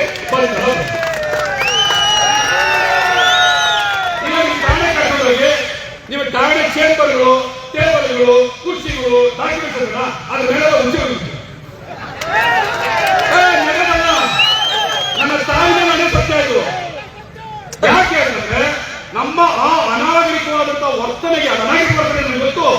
ಶಿಕ್ಷಕ ಜೈಲಿಗೆ ಹಾಕಿ ಜೈಲಲ್ಲಿ ಕಮ್ಮಿ ಮಾಡ್ಕೊಂಡ್ಬಿಡ್ತೀವಿ, ನಾವು ಮಾಡ್ಕೊಂಡ್ಬಿಡ್ತೀವಿ. ಪರೀಕ್ಷೆ ಮಾಡ್ತೀವಿ, ಎಲ್ಲ ತೊಗೊಂಡಿದ್ದೀವಿ. ನಮ್ದು ಅನಾಗರಿಕ ವರ್ತನೆ, ನಾವು ಅನಾಗರಿಕರು, ಮೈ ಮೇಲೆ ಬಟ್ಟೆ ಹಾಕೊಂಡ್ಬಿಡ್ತೀವಿ. ಅದಕ್ಕೆ ಕಾರಣ ಈ ಸರ್ಕಾರದ ವಿಕೃತಿ, ಈ ಸರ್ಕಾರದ ಹೃದಯ ಸತ್ತದ ವಿಕೃತಿ. ಆ ಕಾರಣಕ್ಕೆ ನಮಗೆ ಅನ್ಕೊಂಡೆ ಅಂತ ಹೋರಾಟಕ್ಕೆ ಅವಕಾಶ ಮಾಡಿಕೊಡ್ತೀವಿ ಅಂತ ಪೊಲೀಸರು ಸಭೆ ಪ್ರಾರ್ಥನೆ ಮಾಡ್ತಾ, ಕೊನೆಯದಾಗಿ ಈ ಎಲ್ಲ ನನ್ನ ಗೌರವಾನ್ವಿತ ಜಾತಿಯವರು, ಒಕ್ಕಲಿಗರು, ಬ್ರಾಹ್ಮಣರು, ಲಿಂಗಾಯತರು, ಕುರುಬರು, ನಾಯಕರು, ಉಪಾರು, ಎಷ್ಟು ಜಾತಿಗಳಿದ್ದಾರೆ, ಮುಸಲ್ಮಾನರು, ಬೌದ್ಧರು, ಬಲೆಯರು, ಮಾದಿಗಳು, ಕೊರಮರು, ಕೊಚ್ಚರು, ಲಂಬಾಣಿಗಳು, ಯಾವ ಜಾತಿಗಳೆಲ್ಲ ನೀವು ಇದ್ದೀರಲ್ಲ, ನಿಮ್ಮೆಲ್ಲರಿಗೂ ಮತ್ತೆ ನಿಮ್ಮ ಪಾಲಿಕೆ ಆಗ್ತಾ ಇದ್ದೀನಿ. ನೀವು ಓಟ್ ಕಟ್ಟು ಸಾಕಂತ ಮಗು ನಮ್ಮ ಕುತ್ತಿಗೆಯಲ್ಲಿ ರಕ್ತ ಹೀರ್ತಾ ಇದೆ, ದಯವಿಟ್ಟು ತಪ್ಪಿಸ್ಬಿಡಿ. ಅದ್ರ ಬುದ್ಧಿ ಹೇಳಿ. ಅನ್ನ ಕೊಟ್ಟಿದ್ವಿ, ಅನ್ನ ತಿನ್ನಪ್ಪ, ಯಾಕಪ್ಪ ರಕ್ತ ಕುಡಿತಿ ಅಂತ ಎಸ್ ಸಿ ಮಾಡಿ ಹೇಳಿ ಪ್ಲೀಸ್. ನಾನು ಹೆಂಗೆ ಮಾಡ್ತಾ ಇಲ್ಲ, ನನ್ನ ತಾಯಿ ಮೇಲೆ ನನ್ನ ಹೃದಯದಿಂದ ಬೇಡ್ಕೊತಾ ಇದ್ದೀನಿ. ತುಂಬಾ ಕಷ್ಟ, ಎಷ್ಟೋ ಜನ ಸಾಯ್ತಾ ಇದಾರೆ. ಒಬ್ಬ ಸ್ಟೂಡೆಂಟ್, ಒಬ್ಬ ಡಾಕ್ಟ್ರು ಮೊನ್ನೆ ನನಗೆ ಫೋನ್ ಮಾಡಿ ಹೇಳ್ತಾರೆ, MBBS ಬಿಟ್ಬಿಟ್ಟಿದ್ವಿ, MD ಹೋಗ್ಬೇಕು, ಅಲ್ಲಿ ಜಾತಿ ಸರ್ಟಿಫಿಕೇಟ್ ಬೇಕು, ಒಳಗೆ ಜಾತಿ ಅನ್ಯಾಯ ಆಗಿಲ್ಲ, ನನಗೆ ಸಿಗ್ತಾ ಇಲ್ಲ. ಒಂದು ವೇಳೆ ನನಗೆ ಸೀಟ್ ಬೇಕು ಅಂದ್ರೆ 5 ರಿಂದ 6 ಕೋಟಿ ರೂಪಾಯಿ ಕಟ್ಟಬೇಕು ಪ್ರೈವೇಟ್ ಅಲ್ಲಿ ಪೇಮೆಂಟ್ ಸೀಟ್ಗೆ. ಶಕ್ತಿ ಇದೆ ನಮಗೆ ಅಂತ. ಅಂತ ಮಕ್ಕಳ ಭವಿಷ್ಯದ ಜೊತೆ ಆಟ ಆಡ್ತಾರೆ ಎಚ್ ಸಿ ಮಾದೇವಪ್ಪ. ನನ್ನ ತಾಯಿ ಮೇಲೆ ಆಡ ಹೇಳ್ತೀನಿ, ಮಲೆಮಹದೇಶ್ವರ ರಾಜಪಾಡಿ ನೀವು ಒಳ್ಳೇದು ಮಾಡೋದು. ಮಲೆಮಹದೇಶ್ವರ ತಾನೇ ಒಳ್ಳೆಯದಲ್ಲ, ರಾಜಪಾಡಿ ಸಿದ್ದಪ್ಪಾಜಿ ನೀವು ಬಿಡಲ್ಲ, ಮಂಟಸ್ವಾಮಿ ಬಿಡಲ್ಲ. ಬುದ್ಧನು ಮತ್ತೆ ಮಂಟಸ್ವಾಮಿ ಪರಸ್ಪರ ಮಾತಾಡ್ತಾರೆ, ನೋಡಪ್ಪ ನಿನ್ನ ಹೆಸರಲ್ಲಿ ಕಟ್ಟು ಅನ್ಯಾಯ ಮಾಡೋನೆ ಬಾಬುದ ನಿಮಗೆ ನಾನು ಸ್ವಲ್ಪ ಓದಿಗೆ ಮಂಟಸ್ವಾಮಿ ಹತ್ರ ಬುದ್ಧ ಬಾರಿ ಸ್ವಲ್ಪ ಸರಿಯಾಗಿ ಬುದ್ಧನ ಕೈ ಕೊಡ್ತೀನಿ. ಯಾಕಂದ್ರೆ ಬುದ್ಧ ಅಂದ್ರೆ ಕಂಪ್ಲೀಟ್ ಶಾಂತಿ, ಮಂಟಸ್ವಾಮಿ ಅಂದ್ರೆ ಅವರಿಗೂ ಮಾತಾಡ್ತಾರೆ. ಕಂಡಾಯ ಹೆಂಗೆ ಎಸ್ ಸಿ ಮಹಿಳೆಯರ ಕಂಡಾಯ ಬರ್ತಾನೆ. ಬುದ್ಧನ ನಾವು ಕೇಳ್ತಾರೆ, ಬುದ್ಧನ ಅತ್ಯಂತ ಸುಂದರಪ್ಪ ಅಂತ. ಆ ಕಂದಾಯ ಅಂತಂದ್ರೆ ಮಂಡ್ಯ ಸ್ವಾಮಿಯೇ ಕೊಡಬೇಕು ಅಂತಲ್ಲ. ನೀವು ಕೂತಿದ್ದೀರಲ್ಲ, ನಿಮ್ ಒಬ್ಬೊಬ್ಬರಲ್ಲೂ ಕೂಡ ಮಂಡ್ಯ ಸ್ವಾಮಿ ಆವಾಹನೆ ಆದ್ರೆ ಏನು ಇದನ್ನ ಸೂಕ್ಷ್ಮವಾಗಿ ಹೇಳಿದೀನಿ. ಅದೇನು ಅಂತ ಬಹಳ ಉದ್ದವಾಗಿದೆ, ಅರ್ಥ ಮಾಡ್ಕೊಳ್ಳಿ. ಅವ್ರಿಗೇನು ತೊಂದರೆ ಆಗಿರಲಿ, ನಮಗೂ ಏನು ತೊಂದರೆ ಆಗಿರಲಿ. ಪೊಲೀಸರೇ, ನಾವು ಹೇಳಿದ್ದನ್ನ ದಯವಿಟ್ಟು ಮನದಟ್ಟು ಮಾಡ್ಕೊಳ್ಳಿ. ಆಮೇಲೆ ಬೇಕಿದ್ರೆ ಏನ್ ವಿಚಾರ ಅಂತ ಬಂದು ನಮ್ಮ ಹತ್ರ ಮಾತಾಡಿ ಕಂಪ್ಲೀಟ್ ಕಾರ್ಯಕ್ರಮದ ವಿವರಗಳನ್ನು ನಿಮ್ಗೆ ಕೊಡ್ತೀನಿ. ನೀವು ನಮ್ಮ ಜೊತೆ ಇರಬೇಕು ಅಂತ ಹೇಳ್ತಾ ಹೆಚ್ಚು ಸಮಯ ತಗೊಂಡು ಮಾತಾಡ್ತೀನಿ. ತೊಂದರೆ ಆಯ್ತಾ? ಗದ್ರದೆ ನಾನು ನಮ್ಮಣ್ಣ ತಂದ್ರೆ ಹತ್ರ ಮಾತಾಡಿದೆ, ನಮ್ಮಣ್ಣ ತಂದ್ರೆ ಹತ್ರ ಮಾತಾಡಿದೆ, ನಮ್ಮಣ್ಣ ತಂದ್ರೆ ಕಿತ್ತಾಡಿದೆ. ತಪ್ಪು ಮಾಡಿದ್ರೆ ನಮ್ಮ ಅಣ್ಣ ತಂದ್ರೆ ಗದ್ರದೆ. ಯಾರು ಗದ್ರಲಿ? ಹೆಚ್ಚಿನ ಕಿತ್ತಾಗತ್ತಲ್ಲ. ಆತದೆ ಅದು ಇಲ್ಲಿ ಬೇಡ.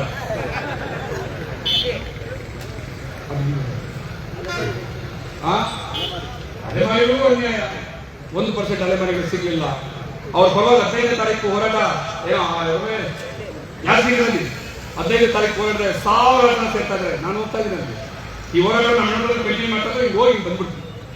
ಅದನ್ನು ಭಾಗವಹಿಸಿ ಅಲೆಮಾರಿಗೆ ಕೂಡ ನಾವು ಹೋರಾಟ ಮಾಡ್ತೀವಿ. ಇನ್ನೊಂದು ಲಾಸ್ಟ್ ಜಡ್ಪಿ ಟಿಪಿ ಕಾರ್ಪೊರೇಷನ್ ಎಲೆಕ್ಷನ್ಗಳು ಇಲ್ಲಿ ಬರ್ತದೆ. ಚಾಮರಾಜನಗರದಲ್ಲಿ 23 ಜಡ್ಪಿ ಕ್ಷೇತ್ರಗಳಿವೆ. ಅದರಲ್ಲಿ 7 ರಿಸರ್ವ್ ಕಾನ್ಸ್ಟಿಟ್ಯೂನ್ಸಿ. 7 ರಿಸರ್ವ್ ಕಾನ್ಸ್ಟಿಟ್ಯೂನ್ಸಿ ಅಲ್ಲಿ ಒಬ್ಬ ಮಾದಿಗ ಕೂಡ ಜಡ್ಪಿ ಮೆಂಬರ್ ಇರಲಿಲ್ಲ. ಇದು ಸಾಮಾಜಿಕ ನ್ಯಾಯ. ಮೈಸೂರು ಸುಮಾರು 40 ಜಡ್ಪಿ ಕ್ಷೇತ್ರಗಳಿದಾವಂತೆ. ಒಂದೊಂದು ಜಿಲ್ಲೆ ಬರ್ತೀನಿ. ಮೈಸೂರಲ್ಲಿ 40 ಜಡ್ಪಿ ಕ್ಷೇತ್ರಗಳು, ಒಬ್ಬ ಮಾದಿಗ ಜಡ್ಪಿ ಮೆಂಬರ್ ಇಲ್ಲ. ಮಂಡ್ಯದಲ್ಲಿ ಒಬ್ಬ ಮಾದಿಗ ಜಡ್ಪಿ ಮೆಂಬರ್ ಇಲ್ಲ. ಇದು ಯಾವ ಸೀಮೆ ಸಾಮಾಜಿಕ ನ್ಯಾಯ? ಬಾಬಾ ಸಾಹೇಬ್ ಅಂಬೇಡ್ಕರ್ ಬುದ್ಧ ಅಂತ ಹೇಳೋ ನಾವು ಈ ರೀತಿ ಅನ್ಯಾಯಕ್ಕೆ ಒಳಗಾಗೋದಿರಲಿ. ಇದೆಲ್ಲದಕ್ಕೂ ನ್ಯಾಯ ಕೇಳಬೇಕಾಗಿದೆ. ನಾಳೆಯಿಂದ ಶುರುವಾಗಲಿ ನಮ್ಮ ಹೋರಾಟದ ತೀವ್ರತೆ ಅನೌನ್ಸ್ ಮಾಡಿಬಿಟ್ಟು ನನ್ನ ಮಾತು ತಿಳಿಸ್ಬಿಡ್ತೀನಿ. ಏಕೆಡಿ ಸಮಸ್ಯೆಯಿಂದ ನಾಳೆ ದಿವಸ ಜಡ್ಪಿ ಟಿವಿಗಳಲ್ಲೂ ತೊಂದರೆ ಆಗ್ತದೆ. ಏಕೆಡಿಗಳೆಲ್ಲ ಟಿಕೆಟ್ ಇಸ್ಕೋಬಹುದು ಅಂತಂದ್ರೆ ಮಾದಿಗರು ಕೊಟ್ಟಲ್ಲಿ AKS ನಲ್ಲಿ ಪೇರೆಂಟ್ಸ್ ಗಳು ಯಾಕೆ ಕೊಡೋದು? ನಮಗೆ ನ್ಯಾಯ ಕೊಡೋದು ಹೇಳಿ? ಸಾಮಾಜಿಕ ನ್ಯಾಯ ಇಲ್ಲ. ಇದಕ್ಕೆಲ್ಲ ಕಾರಣಕರ್ತರಾಗಿರುತ್ತೆ ಇನ್ನೊಬ್ಬ ಪುಣ್ಯಾತ್ಮ ಇದ್ರೆ ಮಣಿವಣ್ಣನ್. ಆತನ ಮನೆ ಮುಂದೆ ಪೊಲೀಸರು ಕೇಳಿಸ್ತಾರೆ. ರಾತ್ರಿ 1 ಗಂಟೆಗೆ ಆಗ್ಬೋದು, ಬೆಳಿಗ್ಗೆ 3 ಗಂಟೆಗೆ ಆಗ್ಬೋದು, ಮಧ್ಯಾಹ್ನ 1 ಗಂಟೆಗೆ ಆಗ್ಬೋದು, ರಾತ್ರಿ 2 ಗಂಟೆಗೆ ಆಗ್ಬೋದು. ಅವ್ರ ಮನೆ ಮುಂದೆ ಹೋಗಿ ಕೂತು ನೀವು ಮಾಡ್ತಾ ಇರೋದು ದುಷ್ಟತನ ಏನಿದೆಯಲ್ಲ, ಇದಕ್ಕೆ ಉತ್ತರ ಕೊಡಿ ಅಂತ ನಮ್ಮ ಹರಳೆಯನ ಸಾಮಗ್ರಿಗಳಿವೆ. ನಮ್ಮ ಹತ್ರ ಹರಳೆಯನ ಸಾಮಗ್ರಿಗಳು ಅದ್ರ ಸಮೇತ ಅವ್ರ ಮನೆ ಬರಲು ಗೊತ್ತಾಗುತ್ತೆ. ಹರಳೆಯನ ಮನೆ ಮೇಲೆ ಆಹ್ವಾನ ಆದ್ರೆ ಮಣಿವಣ್ಣವರು ಯಾವ ಏನು ಅನ್ಕೊಂಡ್ರೋ ನಮಗೆ ಗೊತ್ತಿಲ್ಲ. ನಮಗೆ ನ್ಯಾಯ ಇದೆ. ಹಿಡ್ಕೊಂಡು ಜೈಲಿಗೆ ಹಾಕಿದ್ರೆ ಹಾಕಿ ಸೂಟ್ ಮಾಡಿದ್ರೆ ಮಾಡಿ ಇಷ್ಟಿದೆ. ಇಷ್ಟೆಲ್ಲವನ್ನೂ ಹೇಳ್ತಾ ಈ ಎಲ್ಲ ಕ್ರಾಂತಿಕಾರಿ ನಡವಳಿಕೆಗಳನ್ನ ತೋರಿಸೋದಕ್ಕೆ ನಾನು ಆ ಒಂದು ತಂಡಕ್ಕೆ ಒಬ್ಬ ಮಹನೀಯರನ್ನ ನೀನು ನಾಯಕತ್ವ ವಹಿಸಿಕೊಂಡು ಇರು ಅಂತ ಹೇಳ್ತಾ ಇದ್ದೀನಿ. ಅದು ಬೇರೆ ಯಾರು ಅಲ್ಲ, ಇದೇ ಟಿ ನರಸೀಪುರದ ರಾಜಪ್ಪ. ಮಾದೇವಪ್ಪನ ಈಗ ನಿಲ್ಲಿಸಿ ಪ್ರಶ್ನೆ ಮಾಡುವಂತ ಗಂಡು ರಾಜಪ್ಪ ಇವರೇ. ಅವರು ಆ ಕ್ರಾಂತಿಕಾರಿ ನಡವಳಿಕೆ ಇರಲ್ಲ. ಆ ಕ್ರಾಂತಿಕಾರಿ ನಡವಳಿಕೆಗಳಲ್ಲಿ ಬಹುತೇಕ ನಾನಿರಲ್ಲ. ನನಗೆ ತುಂಬಾ ಬೇರೆ ಕೆಲಸಗಳು ಅದನ್ನ ಮಾಡ್ತಾ ಇರ್ತೀನಿ. ನಮ್ಮ ಟೀಮ್ ಆ ಕೆಲಸ ಮಾಡುತ್ತೆ. ಹೇಗೆ ಬೇರೆ ಬೇರೆ ವಿಭಾಗಗಳನ್ನ ಬೇರೆ ಬೇರೆ ಒಪ್ಕೊಂಡಿರಲ್ಲ ಹಾಗೆ ಅದು. ಮತ್ತೆ ಅಂತಂದೆಲ್ಲ ಸಂದರ್ಭದಲ್ಲೂ ಕೂಡ ವಿಧಾನಸೌಧದಲ್ಲಿ ಹೋರಾಟ ಮಾಡೋದಕ್ಕೆ ಮಾತಾಡೋದಕ್ಕೆ BR ಮುನ್ರಾಜ್ ಅವರು, ಗುರುಮೂರ್ತಿ ಅವರು, ಬೆಂಗಳೂರು ಗುರುಮೂರ್ತಿ ಅವರು ವಿಧಾನಸೌಧದಲ್ಲಿ ಸರ್ಕಾರದ ಜೊತೆ ನಿರಂತರವಾದ ಮಾತುಕತೆ,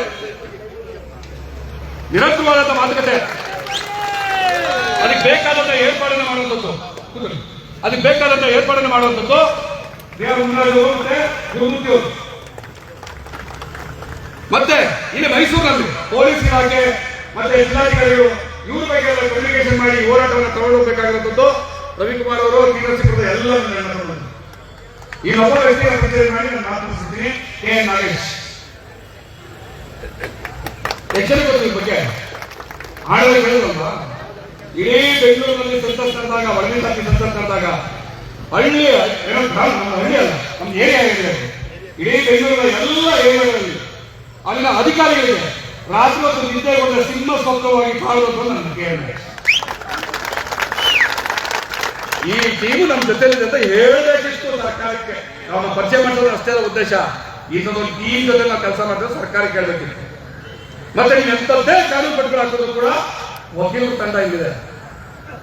ಬಹುಶಃ ಕರ್ನಾಟಕ ಇತಿಹಾಸದಲ್ಲಿ ಇಂಥದ್ದೊಂದು ತಂಡಗಳನ್ನು ನೋಡಿರಲಿಲ್ಲ. ಇನ್ನು ಮುಂದೆ ತೋರಿಸ್ತಾ ಇದ್ದೀವಿ. ಸರ್ಕಾರಕ್ಕೆ ಗಮನ ತರಬೇಕು ಅಂತ ಹೇಳ್ತಾ ನನ್ನ ಮಾತಿಗೆ ಸದ್ಯಕ್ಕೆ ವಿರಾಮ ಮಾಡ್ತಾ ಇದ್ದೀನಿ. ಮತ್ತೆ ನಾಳೆ ನನ್ನ ಮಾತು ಪ್ರಾರಂಭ ಆಗುತ್ತೆ. ನನ್ನ ಮಾತುಗಳು ನಾಳೆಯಿಂದ ಹಿಂಗಿರಲ್ಲ. ನೀವು ಎಷ್ಟೆಷ್ಟು ಬೇಗ ಸ್ಪಂದಿಸ್ತೀರೋ ಅಷ್ಟಷ್ಟು ಬೇಗ ನಾವು ನಿಮ್ಮ ಜೊತೆಯಲ್ಲೇ ಸ್ಪಂದನೆ ಮಾಡಿ ಮಾತುಕತೆ ಕೊಡ್ತೀವಿ. ನೀವು ಎಷ್ಟೆಷ್ಟು ಲೇಟ್ ಮಾಡ್ತೀರಾ ನನ್ನ ಮಾತುಗಳು ಅಷ್ಟಷ್ಟು ಉಗ್ರರೂಪ ಆಗ್ತದೆ. ಅದರಿಂದ ಏನಾದರೂ ಅನಾಹುತ ಆದರೆ ನಮ್ಮ ತಾಯಿ ನಾನೇ ಹೊಣೆ. ನಾನು ಹೊಣೆಯಲ್ಲ ಅಂತ ಹೇಳ, ನಾನೇ ಹೊಣೆ. ನಾನು ಹೊಣೆ ಆಗೋದಕ್ಕೆ ನೀವೇನೇ ಕಾನೂನು ಕ್ರಮ ತಗೊಂಡ್ರು, ಗುಂಡು ಹಾಕಿದ್ರು, ಜೈಲಿಗೆ ಹಾಕಿದ್ರು ನಾನು ಹೋಗಿದ್ದೀನಿ. ಬಟ್ ಆಚೆ ಇರುವಂತಹ ನಾನು ಎಷ್ಟು ಡೇಂಜರು, ನನ್ನನ್ನು ಒಳಗಡೆ ಹಾಕಿದ್ರೆ ಅದು 100 ಪಟ್ಟು ಡೇಂಜರು ಅಂತ ನೀವು ಹೇಳ್ತಾ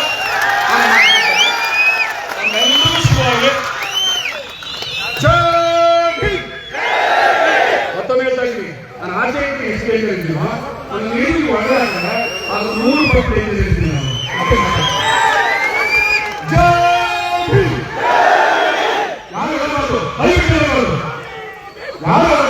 ಇನ್ನು ಅವ್ರು ಮಾತಾಡೋದು ಮುಗಿದರೆ ಓ ಮಾಡಿ ಹಾಡನ್ನ ಇಲ್ಲಿಂದ ಮೊದಲು ಹಾಡಿ ಅವ್ರಿಗೆ ಇಲ್ಲಿ ಕಲ್ಪನ ವೇಟ್ ಮಾಡಿರೋ ಮಾತು ಹಾಡುಗಳನ್ನ ಜೈ